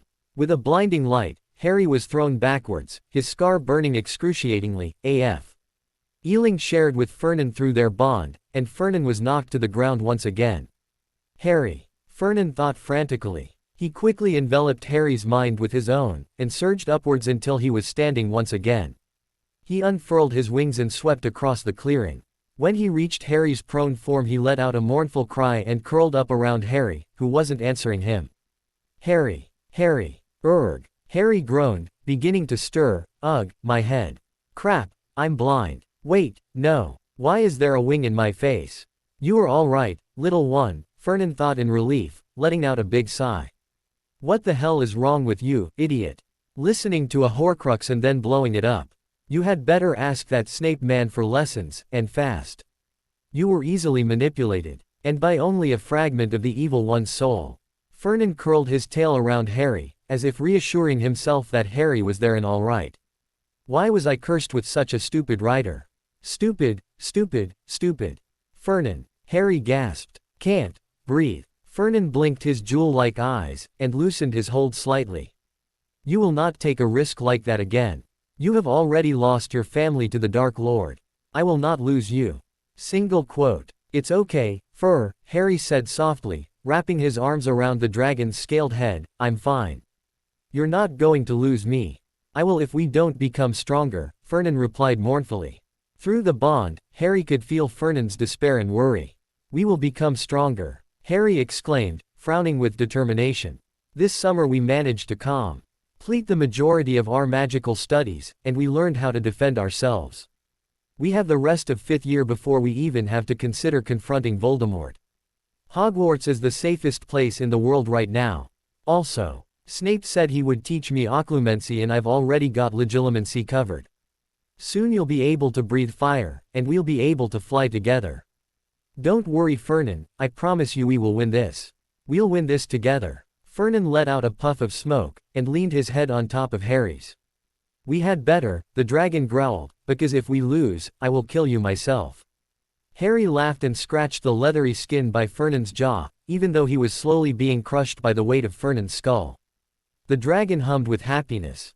Voldemort's going down, Harry said confidently. Eventually, Harry managed to convince Vernon to stop strangling him with his tail, and he walked over the locket. He crouched down beside the smoldering remains, and with no hesitation, prodded the metal. Harry. What? It's dead. You didn't know that when you poked it. If Vernon was a human, Harry knew he would be glaring. Harry sighed and picked up the mangled locket. One down. Hopefully not that many to go. We are cursed with your bad luck, Vernon sighed, there's probably going to be numerous soul fragments. You're such an optimist, Harry said sarcastically. He stared down at the locket for a few moments more before using all his strength to throw the piece of jewelry away as far as he could. He dusted off his hands, and approached the huge oak tree in the middle of the clearing, slightly unsteady. So anyway, back to the other reason why I came out here. You need a house. I am a dragon, Vernon sniffed, I am not a weak hatchling that can't survive a bit of rain. Vernon, you do realize that it rains in Hogwarts about 9 days out of 10, yeah. Build me a house, slave, Vernon announced. Harry rolled his eyes and returned his attention to the tree. Okay Harry. Time to channel your epic elf powers, he muttered to himself. He cleared his throat, closed his eyes in concentration, and then, he began to sing. Singing in the ancient language. Harry's beautiful voice echoed throughout the clearing and the surrounding forest. He focused solely on the massive oak before him, and slowly, the tree began to change. As the song went on, and large shelter began to form. A roost fit for a dragon. He manipulated the branches to form a watertight roof, and he made sure that the shelter would be unnoticeable from the ground, but why? It still have an entrance large enough to fit Fernan. As he sang, Harry also felt his energy begin to ebb away. Guess this is what Monin said about life magic needing life transfer, Harry thought to himself. Grimacing as he felt his knees begin to buckle. He hardened his resolve, and continued to sing. This leeching of energy was how magic had been performed millennia before. If they could do it, so could Harry. After almost an hour of non-stop singing, Harry was sitting cross-legged and exhausted before the huge oak tree, now Fernan's new home. Fernan stood over Harry, and breathed a gust of warm air onto his head, causing his already messy hair to become even more disheveled. It's finished, Harry announced tiredly, rubbing his eyes. I guess this solves the mystery of whether or not you can perform life magic with your wizard core. You can't. Really? Harry replied, raising an eyebrow. I just figured I suddenly got really tired for absolutely no reason whatsoever. Fernan growled, and shoved Harry, causing the elfling to stumble. He was just about to tell Harry off for using sarcasm, when his sharp hearing picked up the sounds of life. While distracted by Harry's singing, they had been surrounded. Harry, we have company. Harry's eyes darted around, and then widened slightly as their silent spectators revealed themselves. A few of possibly every magical creature Harry had ever studied was now in the huge clearing with them. Centaurs, acromantula, unicorns, brownies, hinky punks, hippogriffs, and the beautiful thestrals that had pulled the carriages the day before, all were present. Harry gulped nervously. Fernan, how did we not notice them? I do not know, the dragon replied, curling himself around Harry so that the boy was protected by iron-hard scales from all angles. He snarled at the creatures in challenge. A large centaur stepped forward, and deliberately lowered his bow before placing it carefully on the ground. The centaur was a deep brown color, and his brethren copied his actions. Then, to both Harry and Fernan's shock, the noble centaur bowed. Once he did, so did the others. It was like a wave, a rippling effect as every magical creature bowed its head towards Fernan and Harry.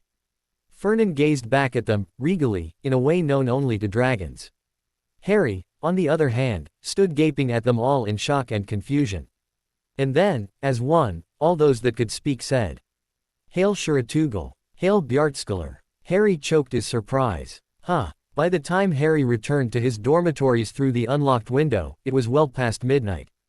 As he quietly entered the room full of snoring, he thought about what had just happened. As with all the other magically creatures Harry had met thus far, they had automatically known him for what he truly was. They had called him savior, and Harry honestly didn't know what to make of it. Of course, he wanted nothing more than to destroy Voldemort, to free the magical world from his evil clutches. But never before had he thought about his fellow magical creatures.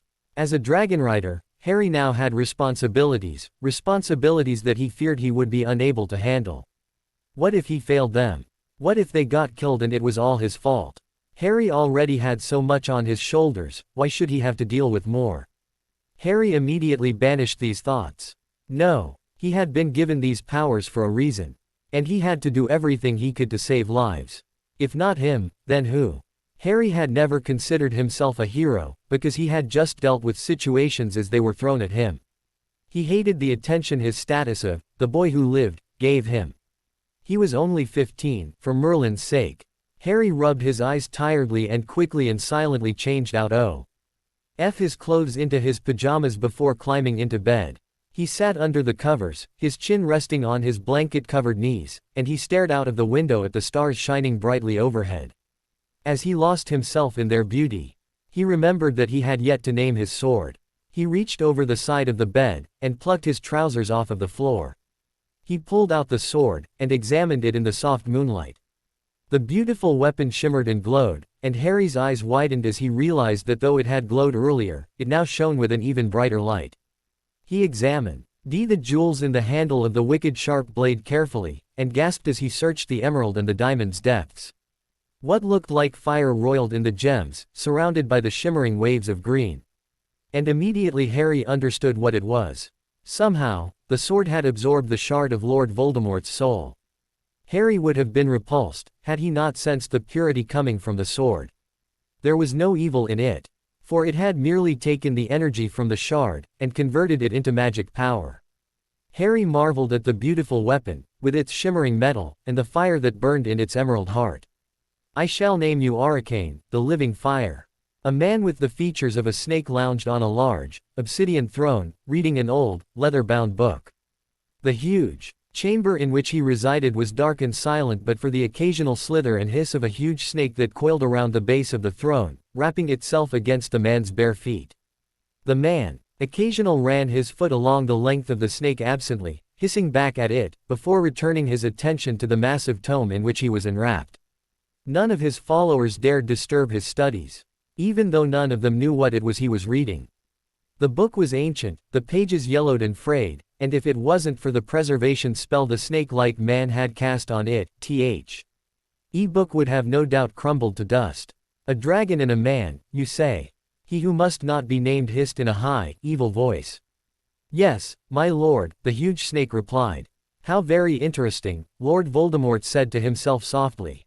He continued examining the book, entranced by the page that displayed a huge blue dragon, on top of which sat a pointed-eared young man, seated in a saddle. Voldemort flipped the page, and another, and he was just about to flip to the next, when a paragraph caught his attention. It took him a few moments to decipher the strange language in which the book was written, but when he did, his blood-red eyes widened with evil glee. Harnessing spirits, very interesting indeed. The 2 months following Harry's first trip into the forest passed quickly. Classes were fine, except for the constant torment supplied by Umbridge that Harry refused to be manipulated by, and although the teachers were quite surprised by the changes that had occurred in Harry over the summer, none of them really said anything. He guessed Dumbledore might have something to do with it, but the headmaster was still avoiding him, something which perplexed Harry to no end. Harry didn't find classes as difficult as he used to, thanks to Monan's teachings, and his newfound need to perfect all the things he learned was met with approval by Hermione and discussed by Ron, who had been counting on Harry to be his partner in procrastination. It was Friday night, and Harry was looking forward to getting a full night of sleep. He had been visiting Fernan whenever he could in the forest, and the lack of rest was beginning to show. He had dark smudges under his eyes, and had fallen asleep in History of Magic earlier that day. Not that it was a very important class, but Monan had said that history was important because we must learn from past mistakes so we do not repeat them in the future, or something. Well, screw that, sleep was important too. Harry thought at how his 2 months of school had passed. Confrontations, with Umbridge where she would hiss veiled threats with that sickly sweet voice, and Harry would force himself not to react. He could telephone, else she was getting desperate in her attempts to give him a detention. His guess was she wanted to prove him to be a delinquent in order to undermine his fellow students' support for him. Well, Harry would rather not give her the chance. No matter how much he wanted to hex that ugly, toad-like face, Harry held his tongue, restraining the fierce rage that wanted to be released in the form of a gleeman. Green sword slammed into the face of a certain, pink-clad, teacher. The day after his confrontation with Snape had found Harry in the dungeons with his least favorite teacher. For whatever warped, messed up reason he had, Snape's deal was that he would only keep Harry's new identity a secret if he could train Harry's mind out of its idiotic simplicity. The comment hadn't improved Harry's opinion of Snape in the slightest. But if there was one thing Harry was sure of, he did not want Dumbledore to find out about Fernan. Not yet at least. Besides, Dumbledore was ignoring him. He wasn't where his sudden mistrust for those in power had come from. Maybe it was simply his lack of want for this newfound freedom that had come along with his bonding with Fernan to disappear. As much as Harry trusted the headmaster, he knew Dumbledore would want to control Harry, even if it was because he wanted to help him. Harry already had a teacher in Monan, and he knew that Dumbledore would not understand what Harry had become. So a secret it would stay. "Potter, are you listening to me?" Snape had drawled. Harry resisted the urge to roll his eyes. Yes, Professor, you were about to explain your theory behind my failure at building protection around my mind. Good, Potter. It seems you might have managed to inherit a sliver of your mother's intelligence. I'm afraid the rest is all your father, such a pity. Harry glared at the potion's master. Sir, it's become obvious over the years that for some reason, you hated my dad. You said you would help me, but if help to you means insulting my dead parents, then I'm leaving. Snape sneered. I will speak as I wish, Potter. You'd think with all your fame you would have developed a tougher skin. It was then, Harry was a little ashamed to say as he thought back on it, that he had somewhat lost it. You think I want to be famous? The only reason I have fame is because my parents were murdered. I hate the way people act around me, I hate the attention. But most of all, Harry snarled furiously, I despise the people who dared to insult the parents that sacrificed themselves to protect me. You talk of my mother as if you were friends, yet here you are, acting like a bastard to her only son, and insulting the husband who died for her. Snape stared at him, eyes narrowing with irritation and slight surprise. You will not speak to me that way, Potter, he said dangerously, but without his usual sneer. You don't know my reasons for hating your father. I am sure that if you knew, you would not be so quick to defend him. However, and it pains me to say this, you were right. I said I would assist you in training your mind, and so I shall. Now the sneer returned. It seems the fate of the wizarding world rests on your young, moronic shoulders. If you are to defeat the Dark Lord, you will need all the assistance you can get. And by Merlin you will need a lot. Harry raised an eyebrow at the professor. It wasn't an apology. But Harry had been expecting at least a week's worth of detention for his outburst.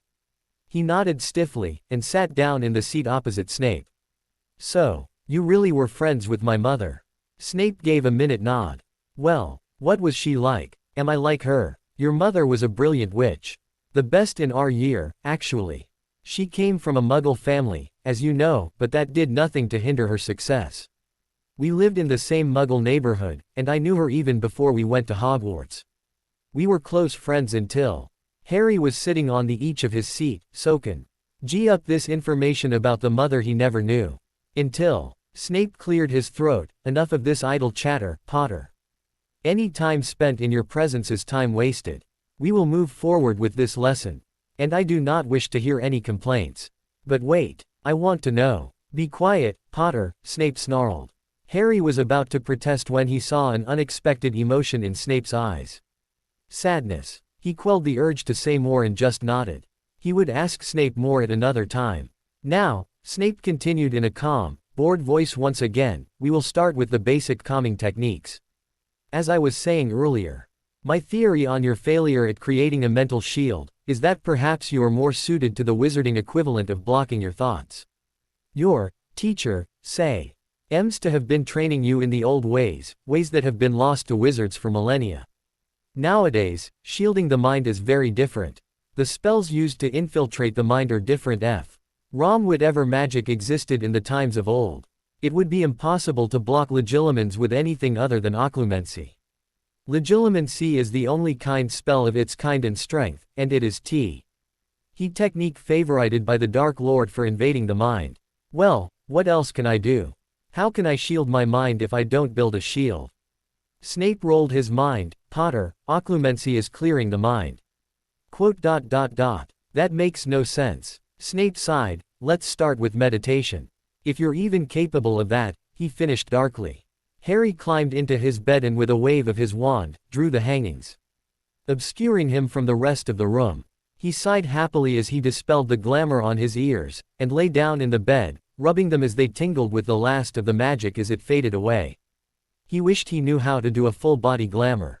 As much as he loved his elvish gifts, such as the increased speed and strength, he really could have done without the questions that came with the new look. Numerous students had been asking what he had gotten up to over the summer. He was thankful that while he had been changed, he still retained his base features, and therefore still looked like himself, albeit more defined. He was horrified when he considered what would have happened if he had been changed beyond recognition.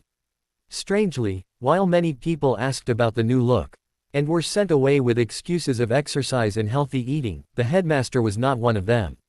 Harry had been expecting Dumbledore to approach him on his first day back, but the headmaster meant to be going out of his way to avoid him. Harry banished such thoughts from his mind. He couldn't get worked up over that now. He needed to sleep, and questioning Dumbledore's actions were a sure way to a sleepless night. He calmed his breathing, and allowed himself to fall asleep, briefly wondering how Fernan was doing. They hadn't spoken since that morning. Streams of color, and flashes of faces. A burning plain strewn with charred bodies, and a huge blue beast gliding overhead. Then a forest, black and silver hair flitting through the branches, and a white raven on the shoulder of a woman in red. Then a burnt farm, and a clearing with a burnt center. A man with brown hair and pointed ears astride a sapphire dragon, sailing over a burning city, then a corridor, at the end of which was a door. Harry, once again aware of who he was, walked towards it. What was behind it, he wondered. The urge to know rose within him. He had to open that door. Something important was behind it, something he needed. Harry. Ari. Wake up, mate. Here, Seamus, will you open his hangings? Harry. We're going to be late for breakfast. Harry sat up abruptly, and managed to cast a weak glamour charm before his hangings were thrown open. Blimey, Harry, for someone who slept in, you don't seem that rested, Seamus observed. Harry groaned as the blindingly bright morning light caused the headache. That was already pounding in his head to increase tenfold. Scar. Harry. Ron asked in concern as he paused in shrugging on his cloak, you alright? You look like crap. Thanks for that, Harry groaned sarcastically. And flopped back onto the bed, rubbing his eyes and running a hand through his messy hair. He slowly slunk out of bed, heading into the bathroom to clean up a bit before changing into his robes. As he was rummaging around his bed for his bag, he looked out the window.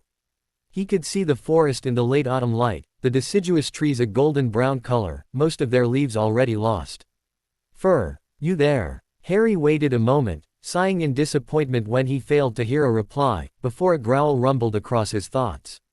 I was sleeping, shrimp, Fernan snarled grumpily. Why the hell did you wake me up? Shouldn't you be in classes or something? I'm not a shrimp, Harry sent back, glaring at a wall, causing Neville to stare at him with worry. He gave Neville a reassuring smile before returning his attention to the internal conversation. I think Monin showed me a memory last night. I saw it too, Fernan replied. War, destruction, and death. It was not a lot. But it was enough to begin our understanding of what the world was like for our predecessors. I am unsure as to what the corridor was, though. Perhaps it holds some significance to our current war. There must be a reason why Monin showed it to us.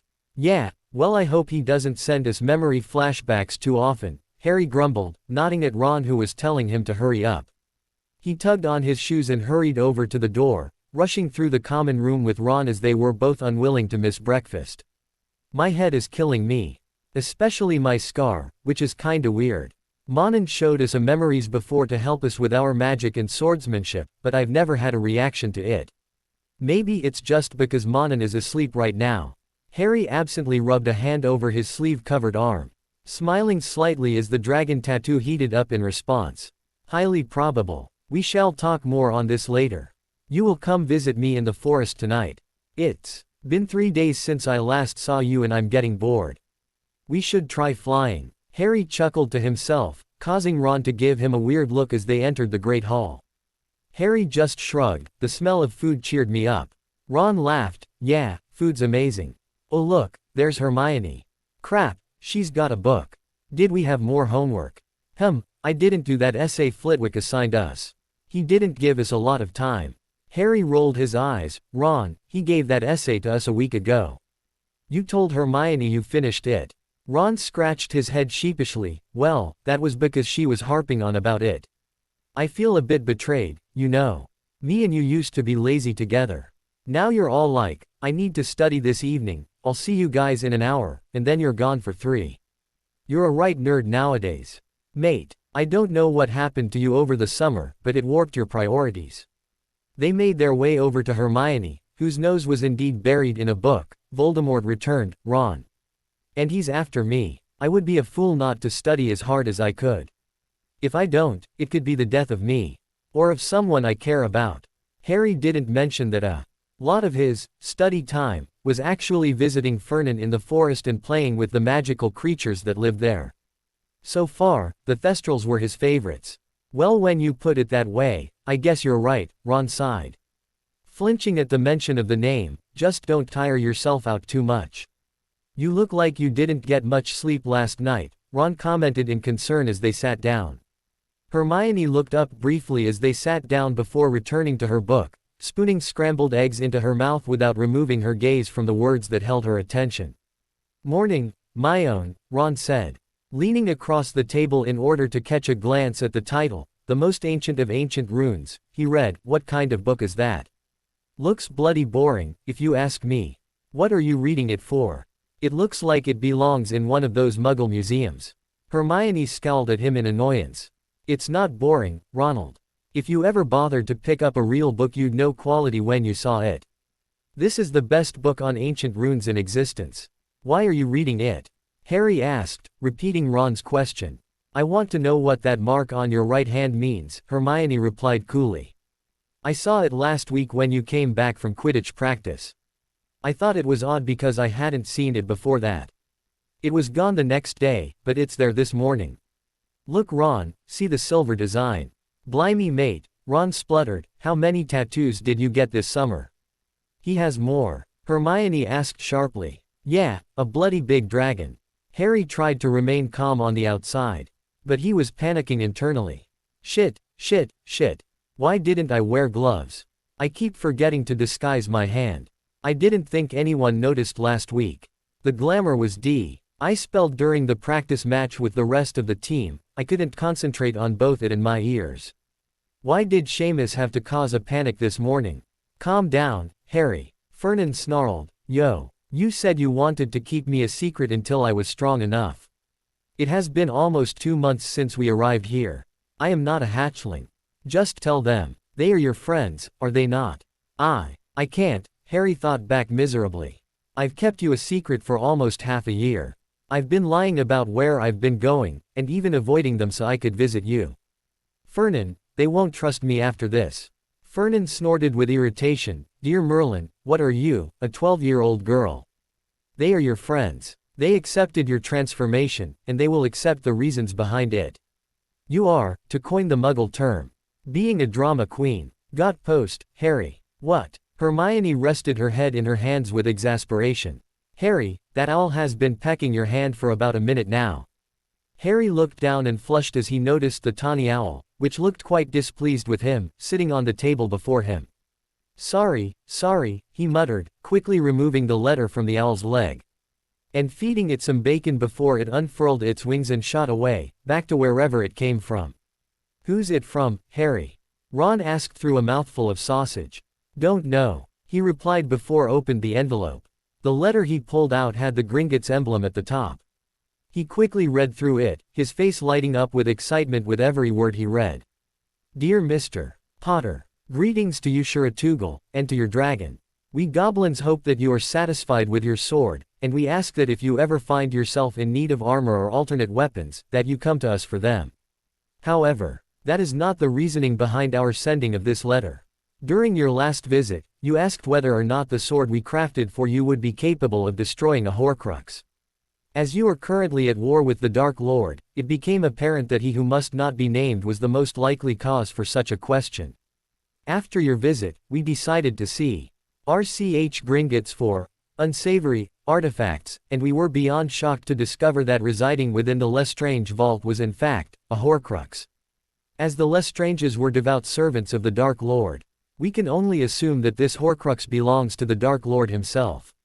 We want more than anything to assist you in your task of destroying your enemy, but unfortunately, we are held by the binding contract between bank and customer, and can therefore not remove anything from a wizard's vault without their permission. However, we believe we may have found a loophole. We may not be able to remove the Horcrux from the vault, but you can. If you wouldn't mind breaking into Gringotts and removing the Horcrux, we would be greatly indebted to you.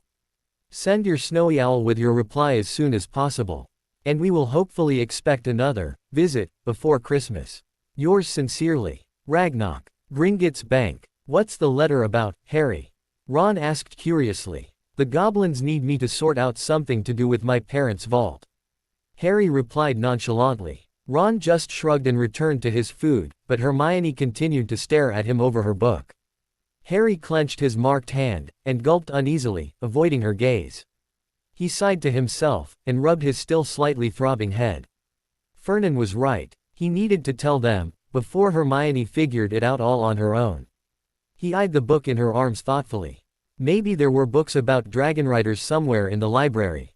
After all, they were a part of magical history, even if they had been forgotten by most wizards. Harry glanced up at the teacher's table. Dumbledore was absent, once again, and most of the teachers were chatting calmly amongst themselves. Snape caught Harry's eye as his eyes slid past him, nodding slightly.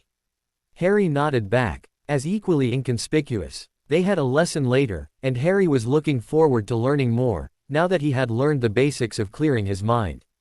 As Harry's gaze traveled farther along the table, Harry noticed that Umbridge was staring at him, her eyes narrowed with hatred. He stared back, frowning slightly, and tilting his head to the side. She hadn't managed to make him to lose his temper in the last 2 months during class. He knew it was driving her crazy, and hoped she wouldn't try anything too drastic. He had double dada later that day, and he was dreading it. For he knew from that evil glint in her toad-like eyes, that she had something truly horrific planned. Harry was feeling rather apprehensive as he trailed after Ron and Hermione. As they walked towards his doomed dada lesson, that hate-filled look she had given him during breakfast had promised trouble, and Harry steeled himself against the thought of what she was going to do. The last 2 months hadn't been that bad. Well, actually, thinking back on it, if Umbridge had arrived before his bonding with Vernon, Harry was almost positive he would have already lost it, and cursed the bitch to oblivion. His bonding with Vernon had changed him quite a lot. Gone was the constant depression caused by his lack of a family, gone was the lack of control over his fiery temper, well, most of the time. And his bouts of teenage angst didn't occur as often as they used to. Nowadays he could have a verbal spar with Malfoy that didn't leave his face deformed by a scowl for the rest of the day. For the first time in his life, Harry was actually, dare he say it, happy. Well, apart from the fact that he had yet to find the courage to tell Ron and Hermione about his new dragon bros. And how he trained all summer in the months he'd been back at school with aforementioned dragon bros, one of which was currently merged with his skin, and that his recent change was caused by him turning into an elf thing. Once this class was over, he needed to meet with Fur in the forest. The letter from the goblins had gave him much to think about, and because of the new discovery of a Horcrux. They would have to act quickly, tonight if possible. There had been another letter in the envelope along with the first, giving instructions on how to enter the bank, and he needed to go over them again with Vernon. Who knew when Voldemort might move it? It was a Friday, so if he went tonight, he could sleep for the weekend and hopefully manage to get his homework done. As for getting to the bank, Fur was 5 months old, now. It was high time to see if they could fly together. Harry, come on. Stop moving so slow. We're going to be late. Hermione scolded, but she was suppressing a smile at his grumpy expression. Ron smirked as well. The petulant expression on Harry's face was rather endearing. He always got grumpy whenever they had dada, but his best friends didn't worry as much anymore. Harry always kept his temper in check. Harry, unaware of his friend's amusement, scuffed his shoes along the stone floor of the corridor, muttering to himself darkly when he looked up to see the dreaded door looming before him. One simple word, and he could blow that goddamn door to smithereens. Ugh, Harry groaned, fiend. Ron shot him an amused look. Stop looking so mopey, Harry. You've survived this long, it's not like Umbridge. He winced at the look Hermione gave him. Umbridge can get any worse. Harry rolled his eyes heavenwards. Why did he say that? Hermione laughed, whilst Ron just looked confused as to why Harry was talking to the ceiling. She then proceeded to grab both of their arms, and drag them the rest of the way into the classroom. They were the last to arrive. But luckily the class had yet to begin. The three of them hurried to their seats in the middle row of the room, giving a few nods in greeting to their fellow Gryffindors. There wasn't much conversation to be had in the room. They'd had Umbridge as a teacher for a few months now, and they all understood the rules by now. They would stay quiet and pretend to read the books. Umbridge would sit at her desk sipping tea, and they would all scowl and facepalm when Umbridge began her attempts to get a rise out of Harry. Well, most of them would. A few students *C. Ow Malfoy cough would snigger and laugh at Harry's expense. And Harry would just sit there and let his mind wander, usually traveling through the link with Fernan to watch what the dragon was up to, or practicing his occlumency shields. If clearing your mind while a pink toad simpered insults and taunts at you for an hour straight wasn't a good method for training, Harry didn't know what was. He just added the anger and irritation caused by her words to the boiling mass of rage that he shoved into the back of his mind, and kept his face blank, glazed eyes staring out of the window towards the forest outside. The murmuring chatter died out immediately once Umbridge entered the room. She was neither intimidating, nor worthy of the respect, but everyone was aware of the consequences of speaking out of turn. According to Seamus, detentions with Umbridge were horrible. Something about cleaning plates with kittens on them. Quiet now, children, Umbridge sweetly demanded to the already silent class. Today, we will be beginning our studies of half-breeds. I know such a subject is unworthy of the time of such young and bright witches and wizards such as yourselves, but I'm afraid that the Hogwarts curriculum states that all children must be knowledgeable of such creatures, no matter how inconsequential they are. Try as he might, Harry could not stop the glare that contorted his face at her words. He had been aware of her hatred of half-breeds, as she called them since the start of the year, but he hadn't thought she would actually try to teach a class like this because of her racist opinions on them. Protruding, toad-like eyes flicked over to Harry, and the amphibian-ish smile widened. He quickly calmed his expression, leaving it cool and uninterested, going as far as slouching in his chair. He looked up to see Umbridge still examining him, and raised an eyebrow in question. He saw a flash of anger in her eyes before she too schooled her expression. If she thought derogatory comments on half-breeds would set him off, she had another thing. Wait, she thought insulting half-breeds would anger him. Which obviously meant, she suspected him. He inwardly cursed, and sent his mind through the connection to Fernan. The cursing became even more creative once he realized Fernan was out of earshot, so to speak, indicating he had traveled some distance away to hunt. He briefly searched deeply into his own mind, prodding the mass of sentience that was Monin. Who was still asleep? Merlin. Was Monin snoring? That was distracting. Bloody unhelpful dragons, unknowing. Lee abandoning him to this insane pink creature of evil. A sharp elbow to his ribs brought his attention back to the room. The creative curses flitting through his mind once again transformed, this time into downright terrifying swears. He looked questioningly towards Hermione, owner of the ridiculously sharp elbow. What? He whispered. She pointedly looked at Umbridge, indicating he had been asked a question, and sent him a worried look. He hurriedly turned his attention to said monstrosity, and saw that she was staring at him expectantly. Why wasn't he able to pay attention to what was going on and what was happening in his mind? This was getting ridiculous now. I'm sorry, Professor, could you repeat the question? He kept his tone polite and disinterested. Of course, dear, but do pay attention. Once more. And I'm afraid I will have to give you detention. Harry's eyebrow twitched at this. Here we go. As I said, Mr. Potter, half-breeds have far less control over their impulses than normal wizards do. That werewolf you had for a teacher a few years ago would have loved to attack any of you. If not for ministry intervention, you would all still be in danger. That was why he was forced to leave his position. To think he was left to run amok in the grounds. Any one of you children could have been killed. An extremely dangerous individual to be around, wouldn't you say, Mr. Potter? Professor Lupin was the best defense teacher we've ever had, Harry stated, breathing deeply to calm himself before continuing. He would never have willingly attacked us. He's a good man. But werewolves have no control, do they, Mr. Potter? Once a month they are nothing more than rabid animals, and because of this, they are a danger to wizards. That's not true, Harry said, anger coloring his tone. He could handle Umbridge insulting him, but not his friends. It was times like this Harry hated his saving people thing. He was simply incapable of not defending the people he loved. Ron's hand on his shoulder helped. But Harry could feel his control slipping. That famous temper was making itself known. The only time a werewolf is a danger to wizards is once a month, and now that the Wolfsbane potion exists. Not even then. But the majority of werewolves cannot afford such a potion, Umbridge informed him with fake sadness. So they turn into beasts, and slaughter the innocent. Tragic, really. But we cannot risk our own for the sake of a beast. The only reason they can't afford the potion is because the ministry won't allow them to work. He snarled angrily. They can't find jobs because of the blatant racism in our community, and because of that, they are forced to live in poverty. If the ministry wasn't so stupid. Detention, Mr. Potter. I will not permit such lies and slander in my classroom. She shrieked, although her eyes glinted with malicious triumph. Wait, what? For daring to insult the ministry, and for lack of respect towards your betters.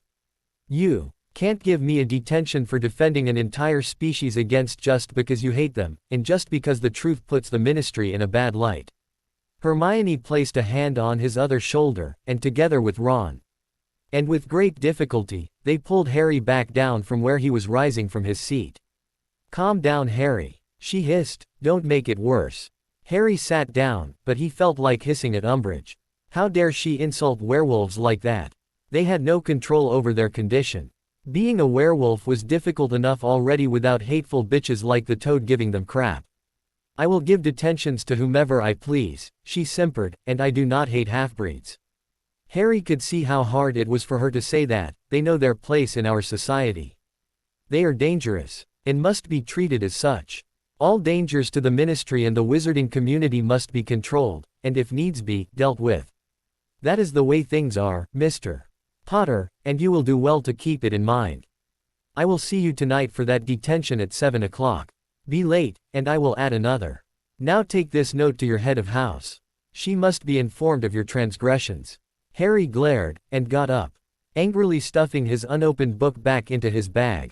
As he marched towards the tiny witch, his hand twitched in the direction of the pocket which held his concealed sword.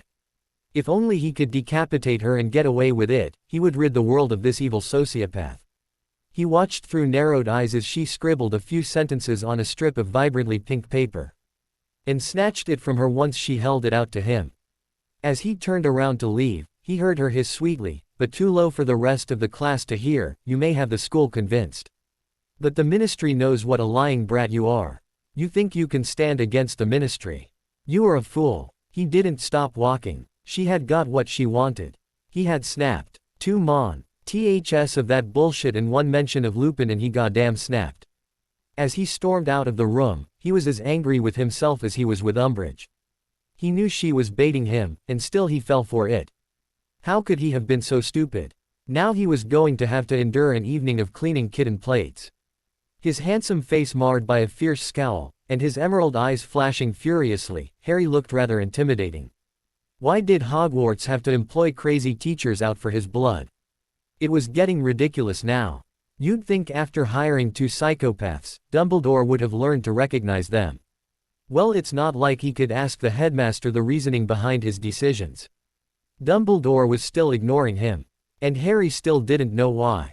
His brisk walk had him at McGonagall's office in no time. He knocked on the door abruptly, and upon hearing her voice telling him to enter, he strode inside. He calmed his outside appearance for her sake, but inside he was still fuming.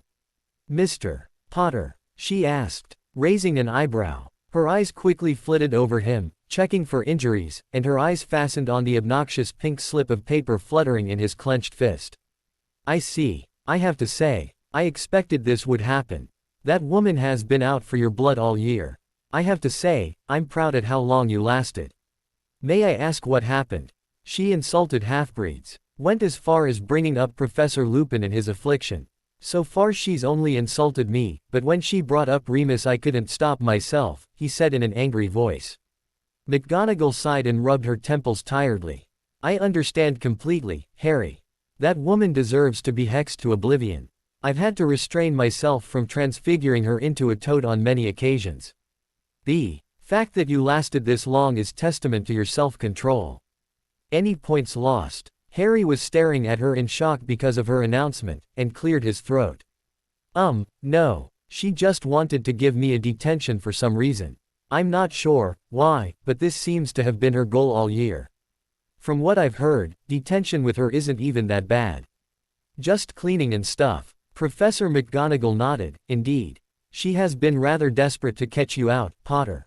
I suggest you be careful tonight. If she tries to harm you in any way, you must come to me immediately. We cannot get rid of her because of her ministry status, but perhaps I can reorganize your detention to be held by another professor. She gave a deep sigh, and Harry gazed at her in concern.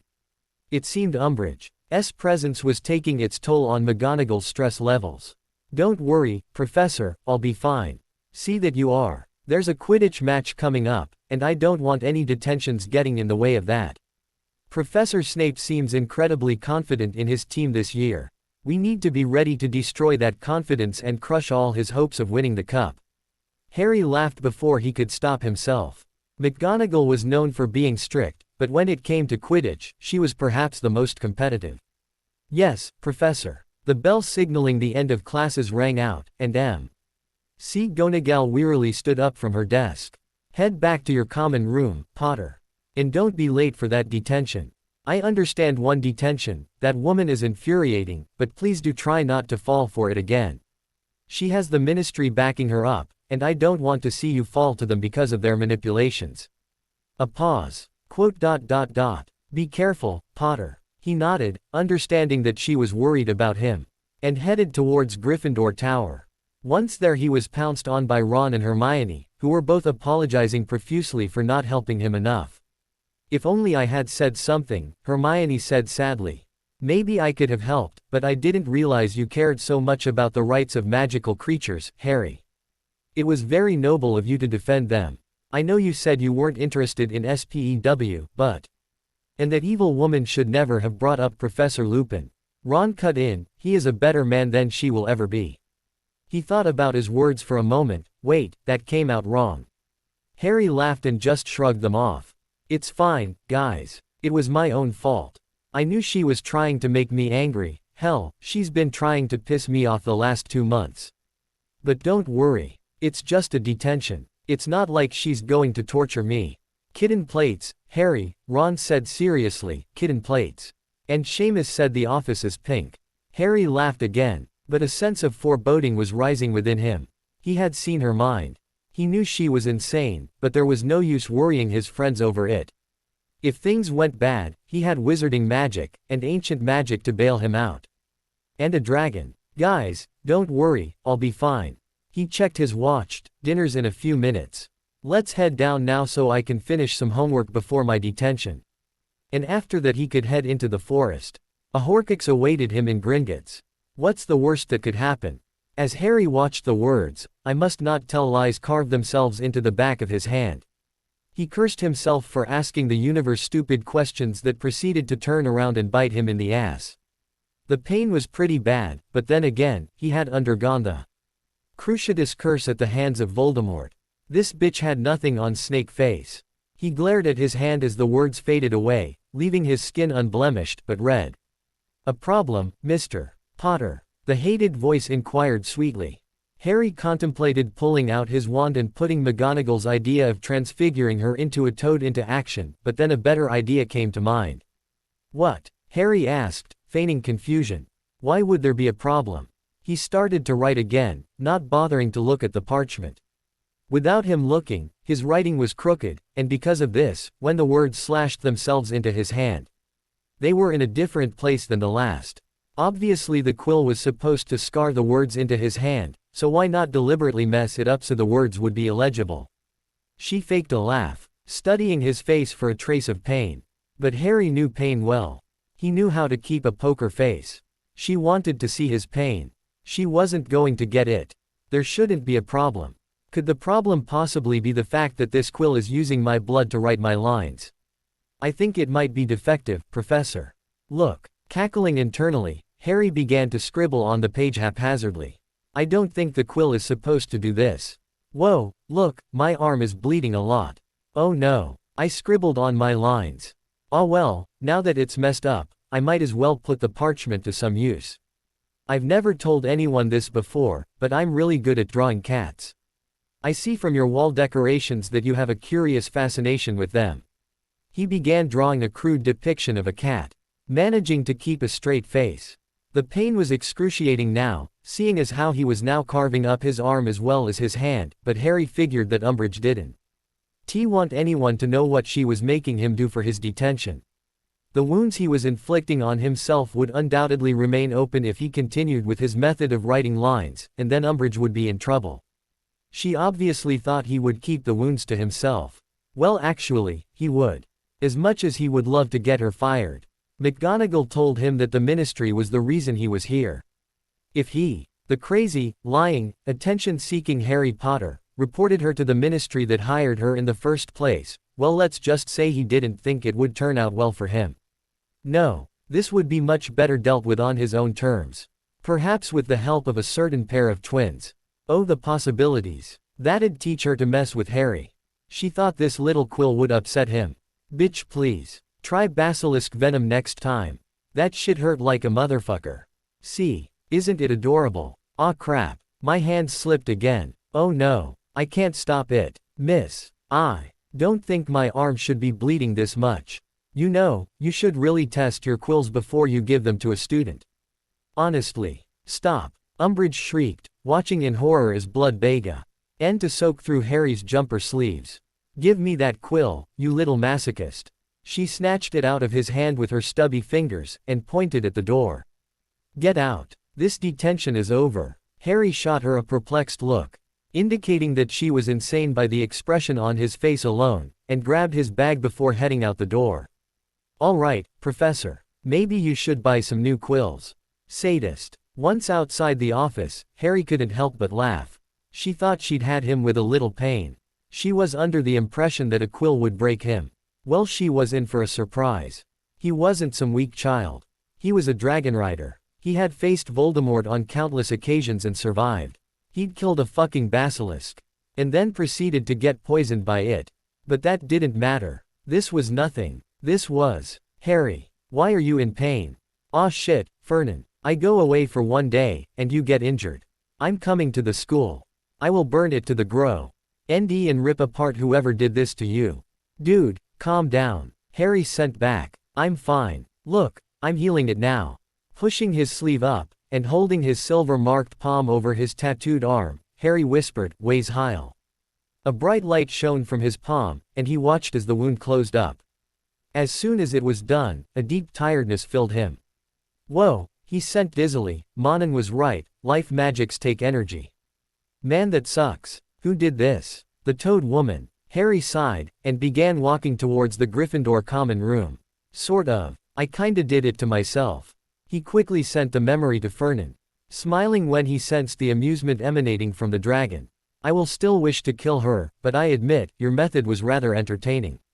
You plan to torture her instead. With the help of those red-furred children. I see endless possibilities. Harry smirked to himself, reaching the fat lady's portrait and climbing inside. Indeed. So I don't need to destroy the school. Harry smiled at the comforting presence filling his mind. Nope. I need grab the cloak and some other stuff, and then I'll come see you. We fly to Gringotts tonight. Sneaking out of the castle. To meet Fernan in the forest was a piece of cake after 4 years of practice. Harry kept his footsteps silent as he ghosted past Hagrid's hut, shifting the backpack on his shoulder into a more comfortable position. Would you hurry up? The goblins said to be at the bank by 1 o'clock. The glass ceiling of the meeting room will only be enchanted for 1 minute. If we miss that, well, we'll have to break the bank. Harry rolled his eyes, entering the forest and starting to a run. We are not breaking the bank. And I read the bleeding letter too, I know what it said.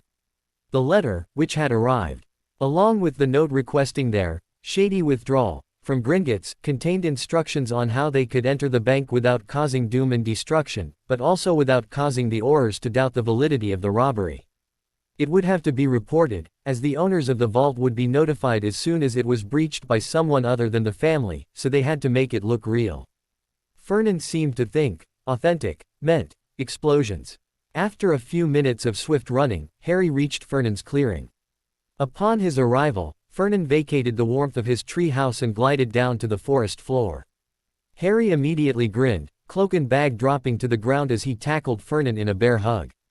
He buried his face in the warm scales at Fernan's jaw, and sighed contentedly as the dragon began to hum happily, wrapping his tail around Harry, who was still clinging to his neck like a limpet. "Wish I could move into the tree house," Harry mumbled, gripping Fernand's neck even tighter for a moment before releasing him and hurrying over to pick up his bag and pack the cloak into it. "People would notice if you relocated to the forest," Fernand reminded him sadly, "and with that toad woman stalking you, I could be discovered. Personally, I think we should disregard secrecy and let me eat the psychopath, but someone won't let me. If we kill her, then the ministry will get even more annoying. If that's even possible. And then the prophet would come snooping around, and again, you could be discovered. So no moving house. I can still sneak out some nights." "Yes, I know. You've been doing it the past 2 months. You're such a drama queen sometimes. Why are we even having this conversation? We need to go. Thievery, plundering and pillaging awaits us." "I'm not a drama queen," Harry grumped. "I just have a temper. And a tendency to brood, and angst is practically my middle name." "Wait, that was last year. I'm not a drama queen anymore. How dare you?" Fernand just sighed, and shook his emerald head. "Just get on my back, midget. I think that blood loss affected your brain. You're acting even odder than usual. Goddamn wizards." Harry scowled before growing serious again. "You sure you're ready for this? If you want, I can cast the Featherlight charm on myself." "That way." "No." Fernand growled. "What kind of dragon cannot carry his own rider?" "I am ready, Harry. I have waited to fly with you my whole life. It is time." Harry nodded, and swallowed nervously.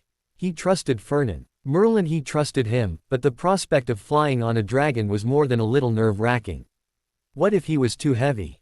He knew he shouldn't have eaten all that food at dinner. Oh, for the love of get on. Harry hurried over, and hauled himself onto Fernand's back. After transfiguring his trousers to make them thicker, he grabbed hold of one of the spikes that protruded along Fernand's spine with a death grip. He swallowed again, but this time with excitement. Sitting there, with his mind merging with Fernand's, he suddenly felt complete, and all his doubts melted away. It was as if this was how he was supposed to be. He knew Fernand felt the same, judging by the joy that was freely flowing across the bond, and a happy smile appeared on Harry's face. "Okay, let's get this show on the road. Tonight, we fly." Drama dween. Flying with Fernand, Harry didn't think he had words to describe it. Amazing, beautiful, fantastic, none of them fit. Perhaps freedom. He had never felt so happy and carefree, so far away from control and manipulation. Just being. In the sky, he and Fernand were one. There was nothing distinguishing them as different individuals. Their minds were one, and everything was perfect. They soared through the frigid air, diving and twisting, flying as fast as they could. And then allowing the updrafts to keep them airborne as they were propelled across the night sky. They flew at incredible speeds, and they were thankful for the sticking spells they had cast on their human body so they didn't fall off. So fast, in fact, that all too soon they were in London, circling over the orange balls of light that were the vast city. It was not difficult to spot the magical section of the city. To a dragon's eyes, it glowed even brighter than the Muggle lights. The wards pulsed and glistened, colorful flashes here and there as they rejected Muggles and protected those within them. As they flew towards the spot they knew the Goblin Bank was situated, their minds separated. Harry blinked from his place on Fernand's back, immediately shivering in the freezing autumn air. Casting warming charms on himself and Fernand with numb fingers. As soon as I've cast the disillusionment spell, circle the roof until it's 1 o'clock, Harry sent. Fernand agreed silently. And after squirming when the spell was cast, he lowered their altitude, flying so low down that any lower, and quite a number of building would have been demolished. Dragon plus roof equals splinters. Casting a Tempest charm, Harry smiled, seeing that it was 12:58. Get ready Fur, it's almost time. Flying through the wards, they circled the bank, Harry keeping an eye on the time, and Fernand getting ready to dive. Hopefully the goblins hadn't forgotten about the plan. If they had, well, Harry had no intention of paying the bill for the broken window. He was trying to rob the bank, not fix it up. 12:59. You ready, Fur? This has got to be the most idiotic thing that we have done yet. And that includes you carving cartoon cats into your arm. Almost time. I swear, I will. End you if I get glass shards in my teeth. Not my pride and joy, bitch. 10 seconds. It'll be fine, Fur. My body is ready. 5. I hate goblins. 4. I'm going down. 3. Glass. 2. Incoming. 1. And they passed through the glass like it wasn't there. In the exact same way Fernan had entered before. Not one problem. Fernan landed on the marble floor gracefully, disillusioned wings folding tightly to his body. Harry banished the sticking charms and slid off, gazing back up at the ceiling that was once again made of impenetrable glass. Well, that was a lot less dramatic than I thought it would be. Robbing banks isn't as much fun when you're allowed to rob it. Fernan laughed, and swiveled his serpentine head around to examine the lone goblin that was slipping out of the room, his task completed. The door closed softly behind him, and Harry pulled the backpack over his shoulder, removing the invisibility cloak, and draping it over himself. All right, my turn. Don't forget to stay in here and avoid being seen. We don't want anyone coming across an invisible dragon meandering the tunnels. Ragnarok did say that there were a few human employees that sometimes stay late. Hilarious if I ran into Bill. Odds of that, though. Be careful, Harry. You have half an hour to get in and then back here. Again, I think I should bring up my reluctance to get a face full of glass shards. Please be on time. If you come across any trouble, I will kill you. Keep that in mind. Harry smiled softly, and stroked Fernan's nose. I'll be back in no time. Try not to get bored while I have all the fun. After picking up 2 objects that were left for him on a table, he was across the room, slipping out into the dimly lit corridor, and heading for the carts that traveled along the tracks T.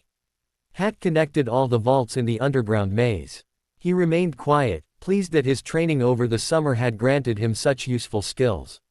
When the invisible and silent Harry reached the tracks, he clambered into a cart that was parked on it, that was, conveniently, placed just at the end of the corridor the meeting room was situated in.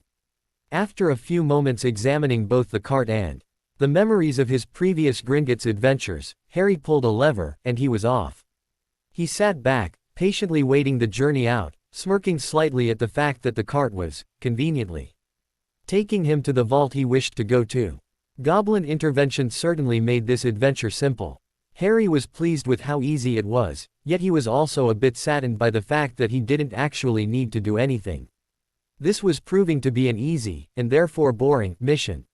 He was brought out of his internal monologue by the jolt that signaled the cart had reached his destination.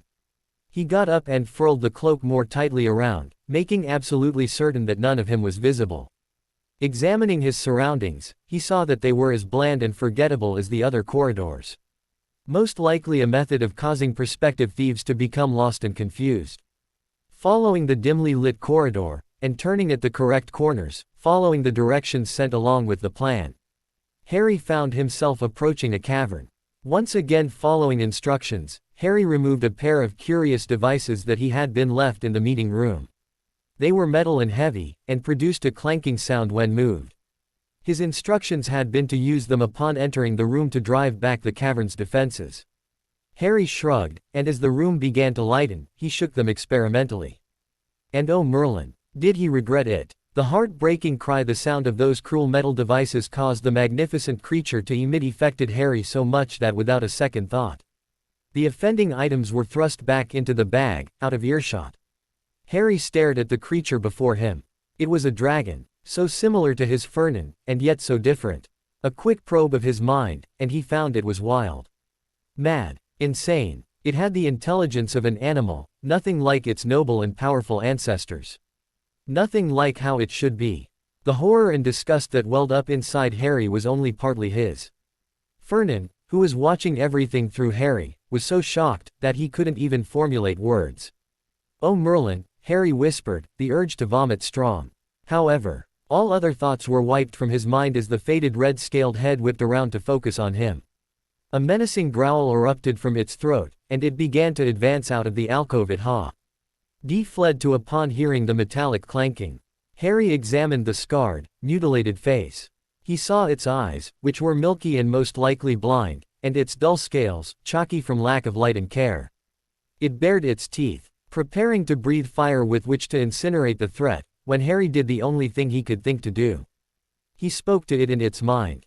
Please, I am a friend, he said in the ancient language. Pushing down his fear, I will not harm you. I am here to set you free. Immediately after he spoke in the ancient language, the dragon's mind became more focused. Almost sentient even. The pain and hopelessness that was the dragon's state of being receded for a moment, and Harry got the shock of his life when he heard words, quiet and paper-thin, drifted into his own mind. Broken. Harry restrained himself from sobbing outright at the loss that followed those words. Oh God, what had happened to this dragon? What's broken? I will help, I promise. Bridge broken, link, gone. The dragon made an odd sound. And Harry realized it was a whimper. A moment later, and he felt the dragon's consciousness flow over to him. It was sad and defeated, and Harry enveloped it with his own. Trying to convey love and comfort. The poor creature. He was surprised when the dragon seemed to become more alert, aware even, and was even more surprised when the mind he had wrapped with his own spoke more clearly. Seemingly improved with the contact of Harry's mind. Good, magic, missing, Shiratugal, help. The sense of loss was back, and Harry blinked eyes that had suddenly begun to sting. He approached the huge creature. And held up a hand. The old dragon lowered itself onto its belly, and rested its head on the ground, leaving Harry to place his hand on top of it. He did so. A.N.D. watched as the dragon closed its eyes, seemingly at peace. Jumbled emotions, and the occasional word in the ancient language flitted through its thoughts. Under all that, Harry could sense that for some reason, a key component of the dragon's mind was missing. Its mind was broken and feral. Untamed and out of control. Almost like the most important piece of the jigsaw puzzle had been removed, leaving everything else to fall apart. It was devastating. Are all dragons like this? Harry whispered across the fernen. I believe so, this is what has become of my kind. Harry inhaled shakily, and closed his eyes briefly, opening them to stare up at the ceiling. I'll get the Horcrux, and then we're setting it free. I'll just have to send an apology letter to the goblins. I can't imagine them ending us down here knowing there was a dragon, and then not expecting us to release it. No, they must want us to. Obviously. I agree. Hurry and get the Horcrux. We have 15 minutes left. You need to hurry. After explaining to the dragon that he was fetching something from a vault, Harry removed his hand from the dragon's head and walked over to the Lestrange vault. The dragon lumbered after him, and kept its mind enveloped in Harry's. To be honest, it reminded Harry of something that had been cold for too long, burrowing towards warmth. It was comforted by Harry, and he could tell that somehow. His presence was keeping the madness and pain at bay. Laying a hand on the metal door of the vault, Harry closed his eyes. It was time to work his magic. Whispering words under his breath, Harry allowed his magic to blossom out and enter the door, overloading the spells that required the vault holder and a goblin to be present in order for the door to open. A minute later, and the door melted back, revealing a room filled with priceless treasures. After removing his wand and whispering the spell that would stop the vault's defenses from attacking him, Harry entered and studied the room. The dragon placed its head outside the door, searching the room with a milky, sightless eye, before once again closing it, and returning to basking in Harry's presence. Another minute, and the cup was located. A quick expedition, wherein Harry scaled mountains of gold and silver, and the cup was in his hand. If it had not contained a piece of Voldemort's soul, he would have thought it was rather beautiful. Mission accomplished. And cup in bag, Harry exited the vault, allowing it to close behind him, but only after picking up a black, full-face mask with green filigree around the edges, that was balanced precariously on a shelf.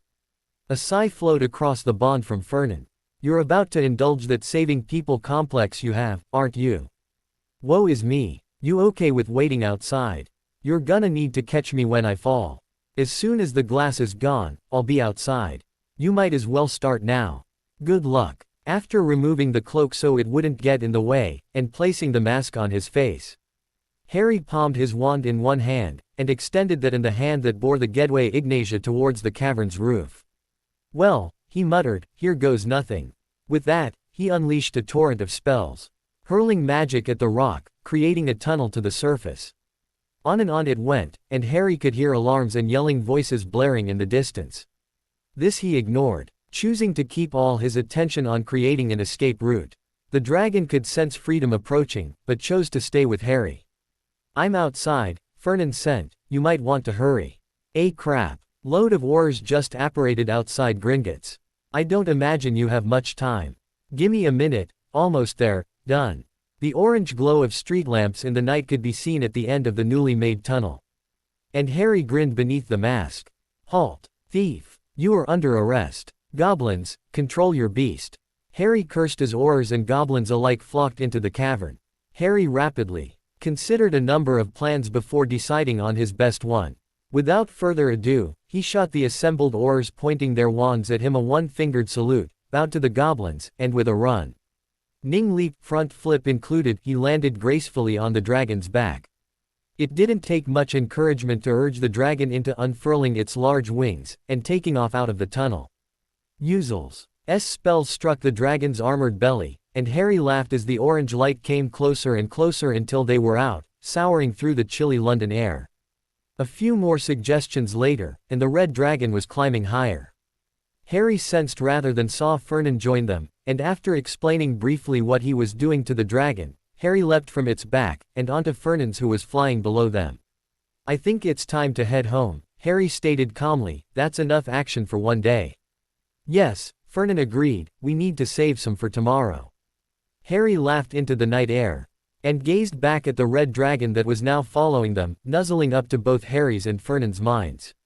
Hey Fur, I'd say the Forbidden Forest is big enough for 2 dragons, what do you think? I think that this is the beginning of a beautiful friendship. We're gonna be the perfect Christmas decorations. Harry woke up abruptly when Fernan landed, shaking his head like a wet dog in an attempt to banish his tiredness. Harry looked around the clearing in which Fernan's home was located. He reached up and removed the black mask from his face. It glistened slightly in the moonlight, and Harry wondered about the history of such an object. He might as well keep using it. It protected his identity, and so it protected Fernan. He shoved it into his backpack before he heard another heavy thud behind him. And Harry jerked his head around to see the large, red dragon collapse to the ground, exhausted and trembling from its long flight. Harry cursed, and leapt of Fernan, stumbling slightly as he hit the ground, his legs having gone numb during his sleep. In a flash, he was at the poor beast's side, running his hands over the chalky scales, soothing the dragon as it took in its surroundings. Hey hey hey, Harry said softly, stroking the red dragon's snout, smiling as it began to hum happily. You're safe now. You can sleep in the tree house. Come on, it's just over there. Just a little bit longer and you can rest. The dragon whined tiredly, but slowly lumbered ungracefully to its feet, obediently following Harry as he walked over to Fernan's tree. Reaching it, Harry quickly climbed upwards until he was perched on the ledge that was the entrance to the shelter. A few minutes of encouragement and guiding thoughts, and the red dragon had successfully flown into the tree house. Some more beckoning and encouragement, and Harry managed to get the creature nestled into the bowl-shaped depression in the floor that was full of soft pillows and blankets he had brought for Fur to make his bed more comfortable. Harry stumbled forward slightly as Fernan nudged his back, having followed them into his house. Looks like my bed has been commandeered, he said humorously. Harry laughed softly as he watched the huge red dragon yawn cutely before tucking its head under a pale red wing. Within seconds, it was asleep. This is the saddest thing I have seen in my life, Harry whispered, gazing at the injured creature before kneeling down so he could touch the wooden floor. He began to sing softly, and watched with satisfaction as the bowl bed grew larger so as to accommodate more than one dragon.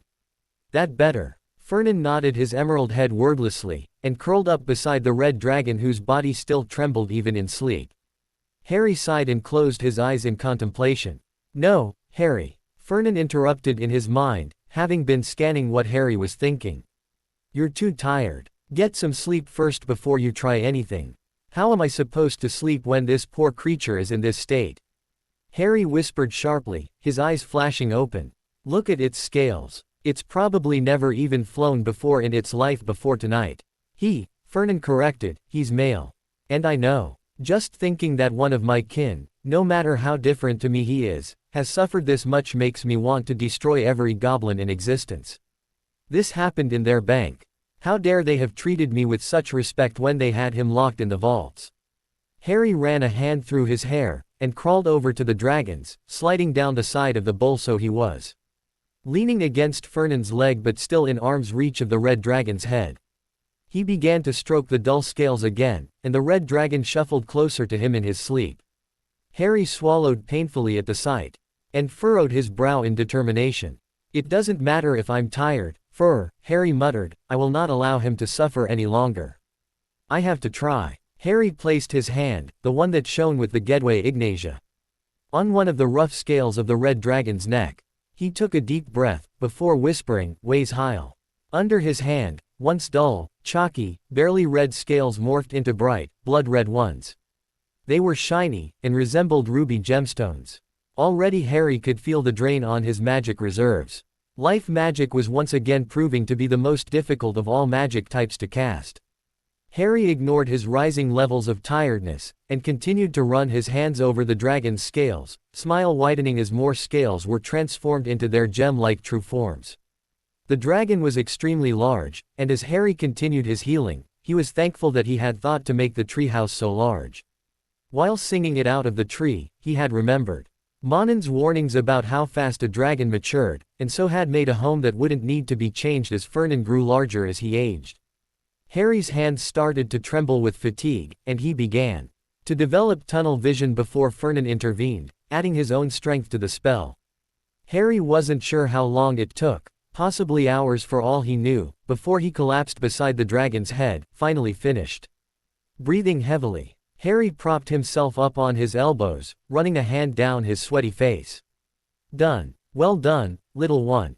Fernan's presence in Harry's mind soothed him, and he allowed his eyes to flutter close. I do not know how our new friend managed to sleep through all of that. Probably the first good sleep he's ever had. And he just flew all the way from London to Scotland. I still don't know how dragons are able to fly so fast. We fly through a combination of magic and physical movement. Monan has told you that, by my count, 14 times already. Ugh, begone with your intelligence. I want to sleep. Harry groaned, wincing as aching muscles were pulled as he stood up. At least he's pretty now. Extreme makeovers got nothing on me, bitch. Fernan laughed one of his dragon laughs.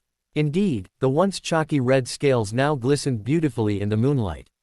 The red dragon now looked how he would have looked had he been raised above ground and on a good diet. Harry noted that he was rather thin. You should take him hunting tomorrow. Teaching him the ways of the dragon. Become his draconic mentor. Master Fernan. Be sure to stay connected with his mind though. It's a mess in there. Fernan sighed, and tilted his head in the direction of exit. You should get back to school, Harry. At this rate you'll only get about 3 hours sleep tonight. And you have double dada tomorrow. You know you get grumpy when you're sleep deprived. Grr, I don't get grumpy, Harry growled, and then paused. Wait, never mind. Fernan laughed again, and pushed him out of the nest. Get back to school, midget. Harry rolled his eyes, and hugged Fernan's neck fiercely. I'll be back tomorrow to check on you and Mr. Snooze over there. I'll come up with a name for him tomorrow. Hey, do you think I'd be able to convince a centaur to give me a lift back to the castle? Now that I'm a dragon rider, they all think I'm really cool. That's because they don't know you, Harry. Hey, goodbye, Harry. Grumbling, Harry rolled his shoulders, scowling as he remembered what was currently in his backpack. I'll leave the horse-sucks here. The destruction of the locket was rather violent. And I'd rather destroy this piece of crap when my eyelids aren't attempting to blind me. Think you'll be okay with it so nearby. I was not the one who fell for the locket's manipulations last time. Before you destroy it, please practice some more occlumency with Snape. Harry groaned again at the thought of Snape's extra lessons. Their relationship may have improved a lot. But Snape liked to teach Harry through a combination of useful information, and, haha Harry is a loser, rants. The greasy bat was a difficult person to deal with. Fiend, I'm going. Later, you big, fat, lizard. Harry jumped out of the tree house before Fernan could smite him with his tail, cackling manically as he went. He landed in a crouch on the leafy forest floor, bent knees absorbing the impact of his fall. He quickly set off at a brisk sprint, reasoning that the faster he got back to the castle, the sooner he could sleep away the horrendous exhaustion that was racking his hybrid body. By the time Harry reached the entrance to the Gryffindor common room, wrapped in his invisibility cloak, he was seconds away from keeling over. Having extreme trouble keeping his eyes open, Y banged his head against the fat lady's portrait, managing to mutter the password amidst his curses, before crawling trough, ignoring the painting's grumblings. He stumbled out into the dimly lit room and dragged his feet in the direction of the staircase, thoughts focused solely on the warm bed awaiting him. He was so focused on his bed that he failed to notice a figure springing to their feet from one of the armchairs beside the fire, and lunging at his invisible form. "Huh! Ah!" Harry yelled, as he was tackled to the floor by none other than Hermione. "Ron! Wake up! I caught him!" Hermione called to Ron, who leapt out of the chair he had been snoring in, blearily taking in the sight of Hermione seemingly seated on thin air. "Hey mate! Wah, get off me, Hermione! Geez, why did you attack me? Don't you take that tone with me, Harry James Potter. Ron told me you've been sneaking out during the night since the start of the year. We decided that we would wait for you tonight so we could interrogate you about where you've been going. This is all your fault, you know. Making us worry. Have you joined a gang?" Harry sputtered incoherently, his sluggish brain trying to deal with the fact that Ron, of all people, had noticed him sneaking out. "What a gang? What the hell? Why would you didn't have to tackle me?" Hermione harumphed, and grudgingly stood up, pulling the cloak off of Harry as she went. Well, what? Well, where have you been going?" Hermione exclaimed in exasperation. "Merlin, Harry, do you have any idea how worried we are? Sneaking out all the time, always seeming tired. You're changed during the summer. Please Harry, just tell us what's going on." Harry gulped at the upset Hermione, and slightly frowning Ron. Both of them were dressed in their pajamas. And Harry didn't doubt that they had been waiting up for him since he left earlier in the night. "Should I tell them what's going on? I don't want to scare them. They'll be so worried." "Wait, they already are worried. How can I explain any of this? Hey guys, wanna go for a ride on my dragon?" Harry sighed, and sat up, absently taking his backpack off his shoulders and shoving his cloak inside. Fernan had told him to tell them. But what if they freaked out? He carefully examined their worried faces, and made his decision. Well, you know the way I changed during the summer. This wasn't all," he said, gesturing to his face and body. "I also got these." With a wave of his hand, the glamour concealing his ears dissipated, and Ron and Hermione gasped in surprise. "And an elf?" Hermione stuttered, thoroughly shocked. Ron, however, just gazed at Harry in confusion. "You got a creature inheritance. Why didn't you tell us? They're not that big a deal. Sure, purebloods get all high and mighty about wizard hybrids. But since when have you cared about that?" "It wasn't a creature inheritance," Harry sighed. "I changed because, well. Harry, just tell us." I'm a dragon rider." As expected, Harry received incredulous looks. "Isn't that?" Ron whispered, "bestiality." "Ron," Hermione yelled, "you're so stupid." She facepalmed before turning to Harry again. "Are you serious? I thought dragon riders were extinct. How is this even possible? Where's your dragon? Is it male or female? What color is it? Can it talk? I read in a book, one on magical creatures, that dragon riders were leaders of magical creatures before they disappeared thousands of years ago. They were said to possess the most potent magic to ever exist. Some said Merlin was a dragon rider. How is this even possible?" "Hermione," Harry yelled, and she sheepishly fell silent. "If you'd let me speak, I could tell you. And you actually knew all this already." "Merlin, Fernan told me not to be so worried." "Sorry," she said, and stared at him in contemplation. "And you didn't tell us until now, Becca House." Harry scratched a pointed ear sheepishly, drawing his friend's attention towards them once again. "Can I touch them?" Ron asked unexpectedly. Harry nodded, and Ron walked over and stared at Harry's ears silently for a moment. Then he flicked one of them, painfully. "Ow. What the hell, Ron? Jesus. Sorry mate." Ron laughed, "But you deserved that. Secrets can destroy friendships, Harry, and I don't know about you, but I kinda like this friendship."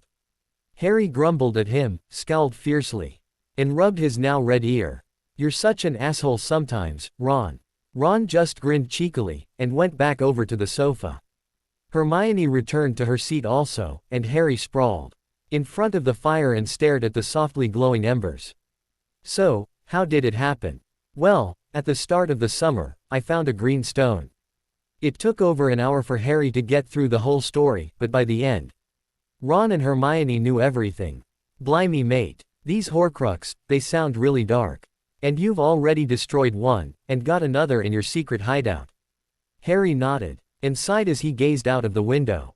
I dunno about you guys, but I'm gonna go grab that hour or so of sleep. They both nodded at him, eyes extremely wide, and stood up, heading towards their dormitories. Wait, Harry, Hermione said softly, before you go, can I see Monin? Harry smiled slightly, and removed his shirt, revealing the dragon that decorated his skin. Trying to get me out of my clothes. Hermione shot him a glare and slapped him upside the head, and glanced at Ron before returning her attention to the dragon. This is amazing. I am, aren't I? Ron rolled his eyes, and ruffled his orange hair. Yawning widely, shut up, mate. Harry's head collided with his desk with an ominous thunk. Harry, stop it. Professor Umbridge will be here in a second. Don't give any reason to give you another detention. Harry smirked at the thought, recalling the look on Umbridge's face when he had carved those cats into his arm. Although it had been rather painful, winding her up had been worth it. Ignoring Hermione, Harry wrapped his arms around his head, blocking all the light from his vision and snuggling into his jumper sleeves. He was extremely tired. Why should he not rest until the toad arrived? Unfortunately, Umbridge chose that exact moment to enter the classroom.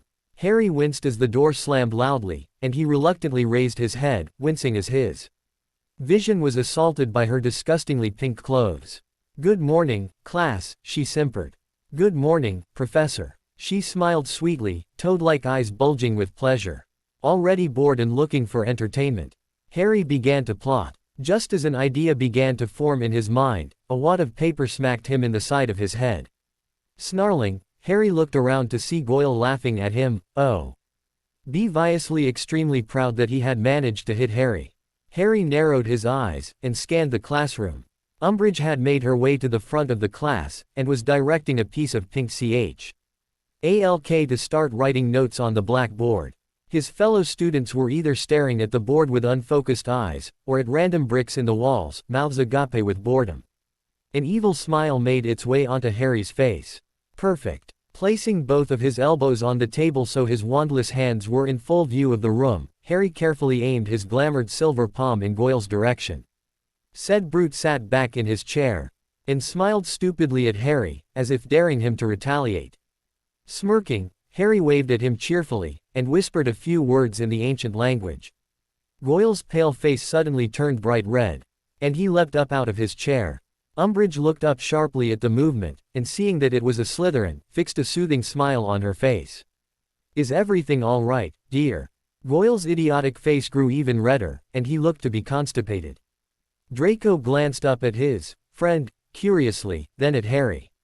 Harry smirked darkly at him, before returning his attention to Goyle. An expectant look on his face. Gregory? Umbridge asked with fake concern, slowly approaching the large brute. Goyle remained silent until she was directly in front of him, and then, Bookuk! Umbridge screamed at the unexpected chicken noise that assaulted her eardrums, and stumbled backwards, tripping over a school bag and landing on the floor in a heap. The entire class, even the Slytherins, erupted with howls of laughter, Harry actually falling off of his chair and onto the floor, where he proceeded to roll around, clutching his stomach and laughing uncontrollably. What is the meaning of this? Bookuk! Stop that noise at once. Bookuk! I order you to be silent. Bookuk! Mr. Malfoy, escort your friend to the hospital wing at once. Bookuk! Yes, Professor Umbridge, Malfoy said, his face calm except for his cheeks which were twitching with suppressed laughter. He may hate Potter, but seeing Goyle, who was so stupid it was difficult to be around him, squawking like a demented chicken, was beyond hilarious. Draco led Goyle out of the room, closing the door behind them, and the laughter in the class continued. Muffled bookuks made themselves heard. Silence. Umbridge shrieked, I will have order. Harry pulled himself back into his seat, and covered his face with his hands, his shoulders shaking with silent laughter. Slowly, the class calmed down, and Umbridge ran stubby hands down her clothes, patting away in dirt that may have lingered on it from her contact with the floor. I demand that whoever cast that spell come forward right this moment. If they do not, I will be testing wands to find the origin of the spell. No hands were raised, and Umbridge smiled sadistically. Very well. Immediately, she walked over to Harry, and held a hand out for his wand. He handed it to her readily, and watched her face turn an impressive shade of purple as his wand showed the last spell he had used.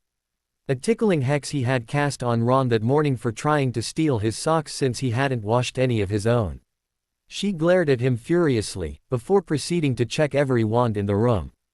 By the time she was finished, having found no evidence of the spell used on Goyle on anyone's wand, her face was contorted with fury.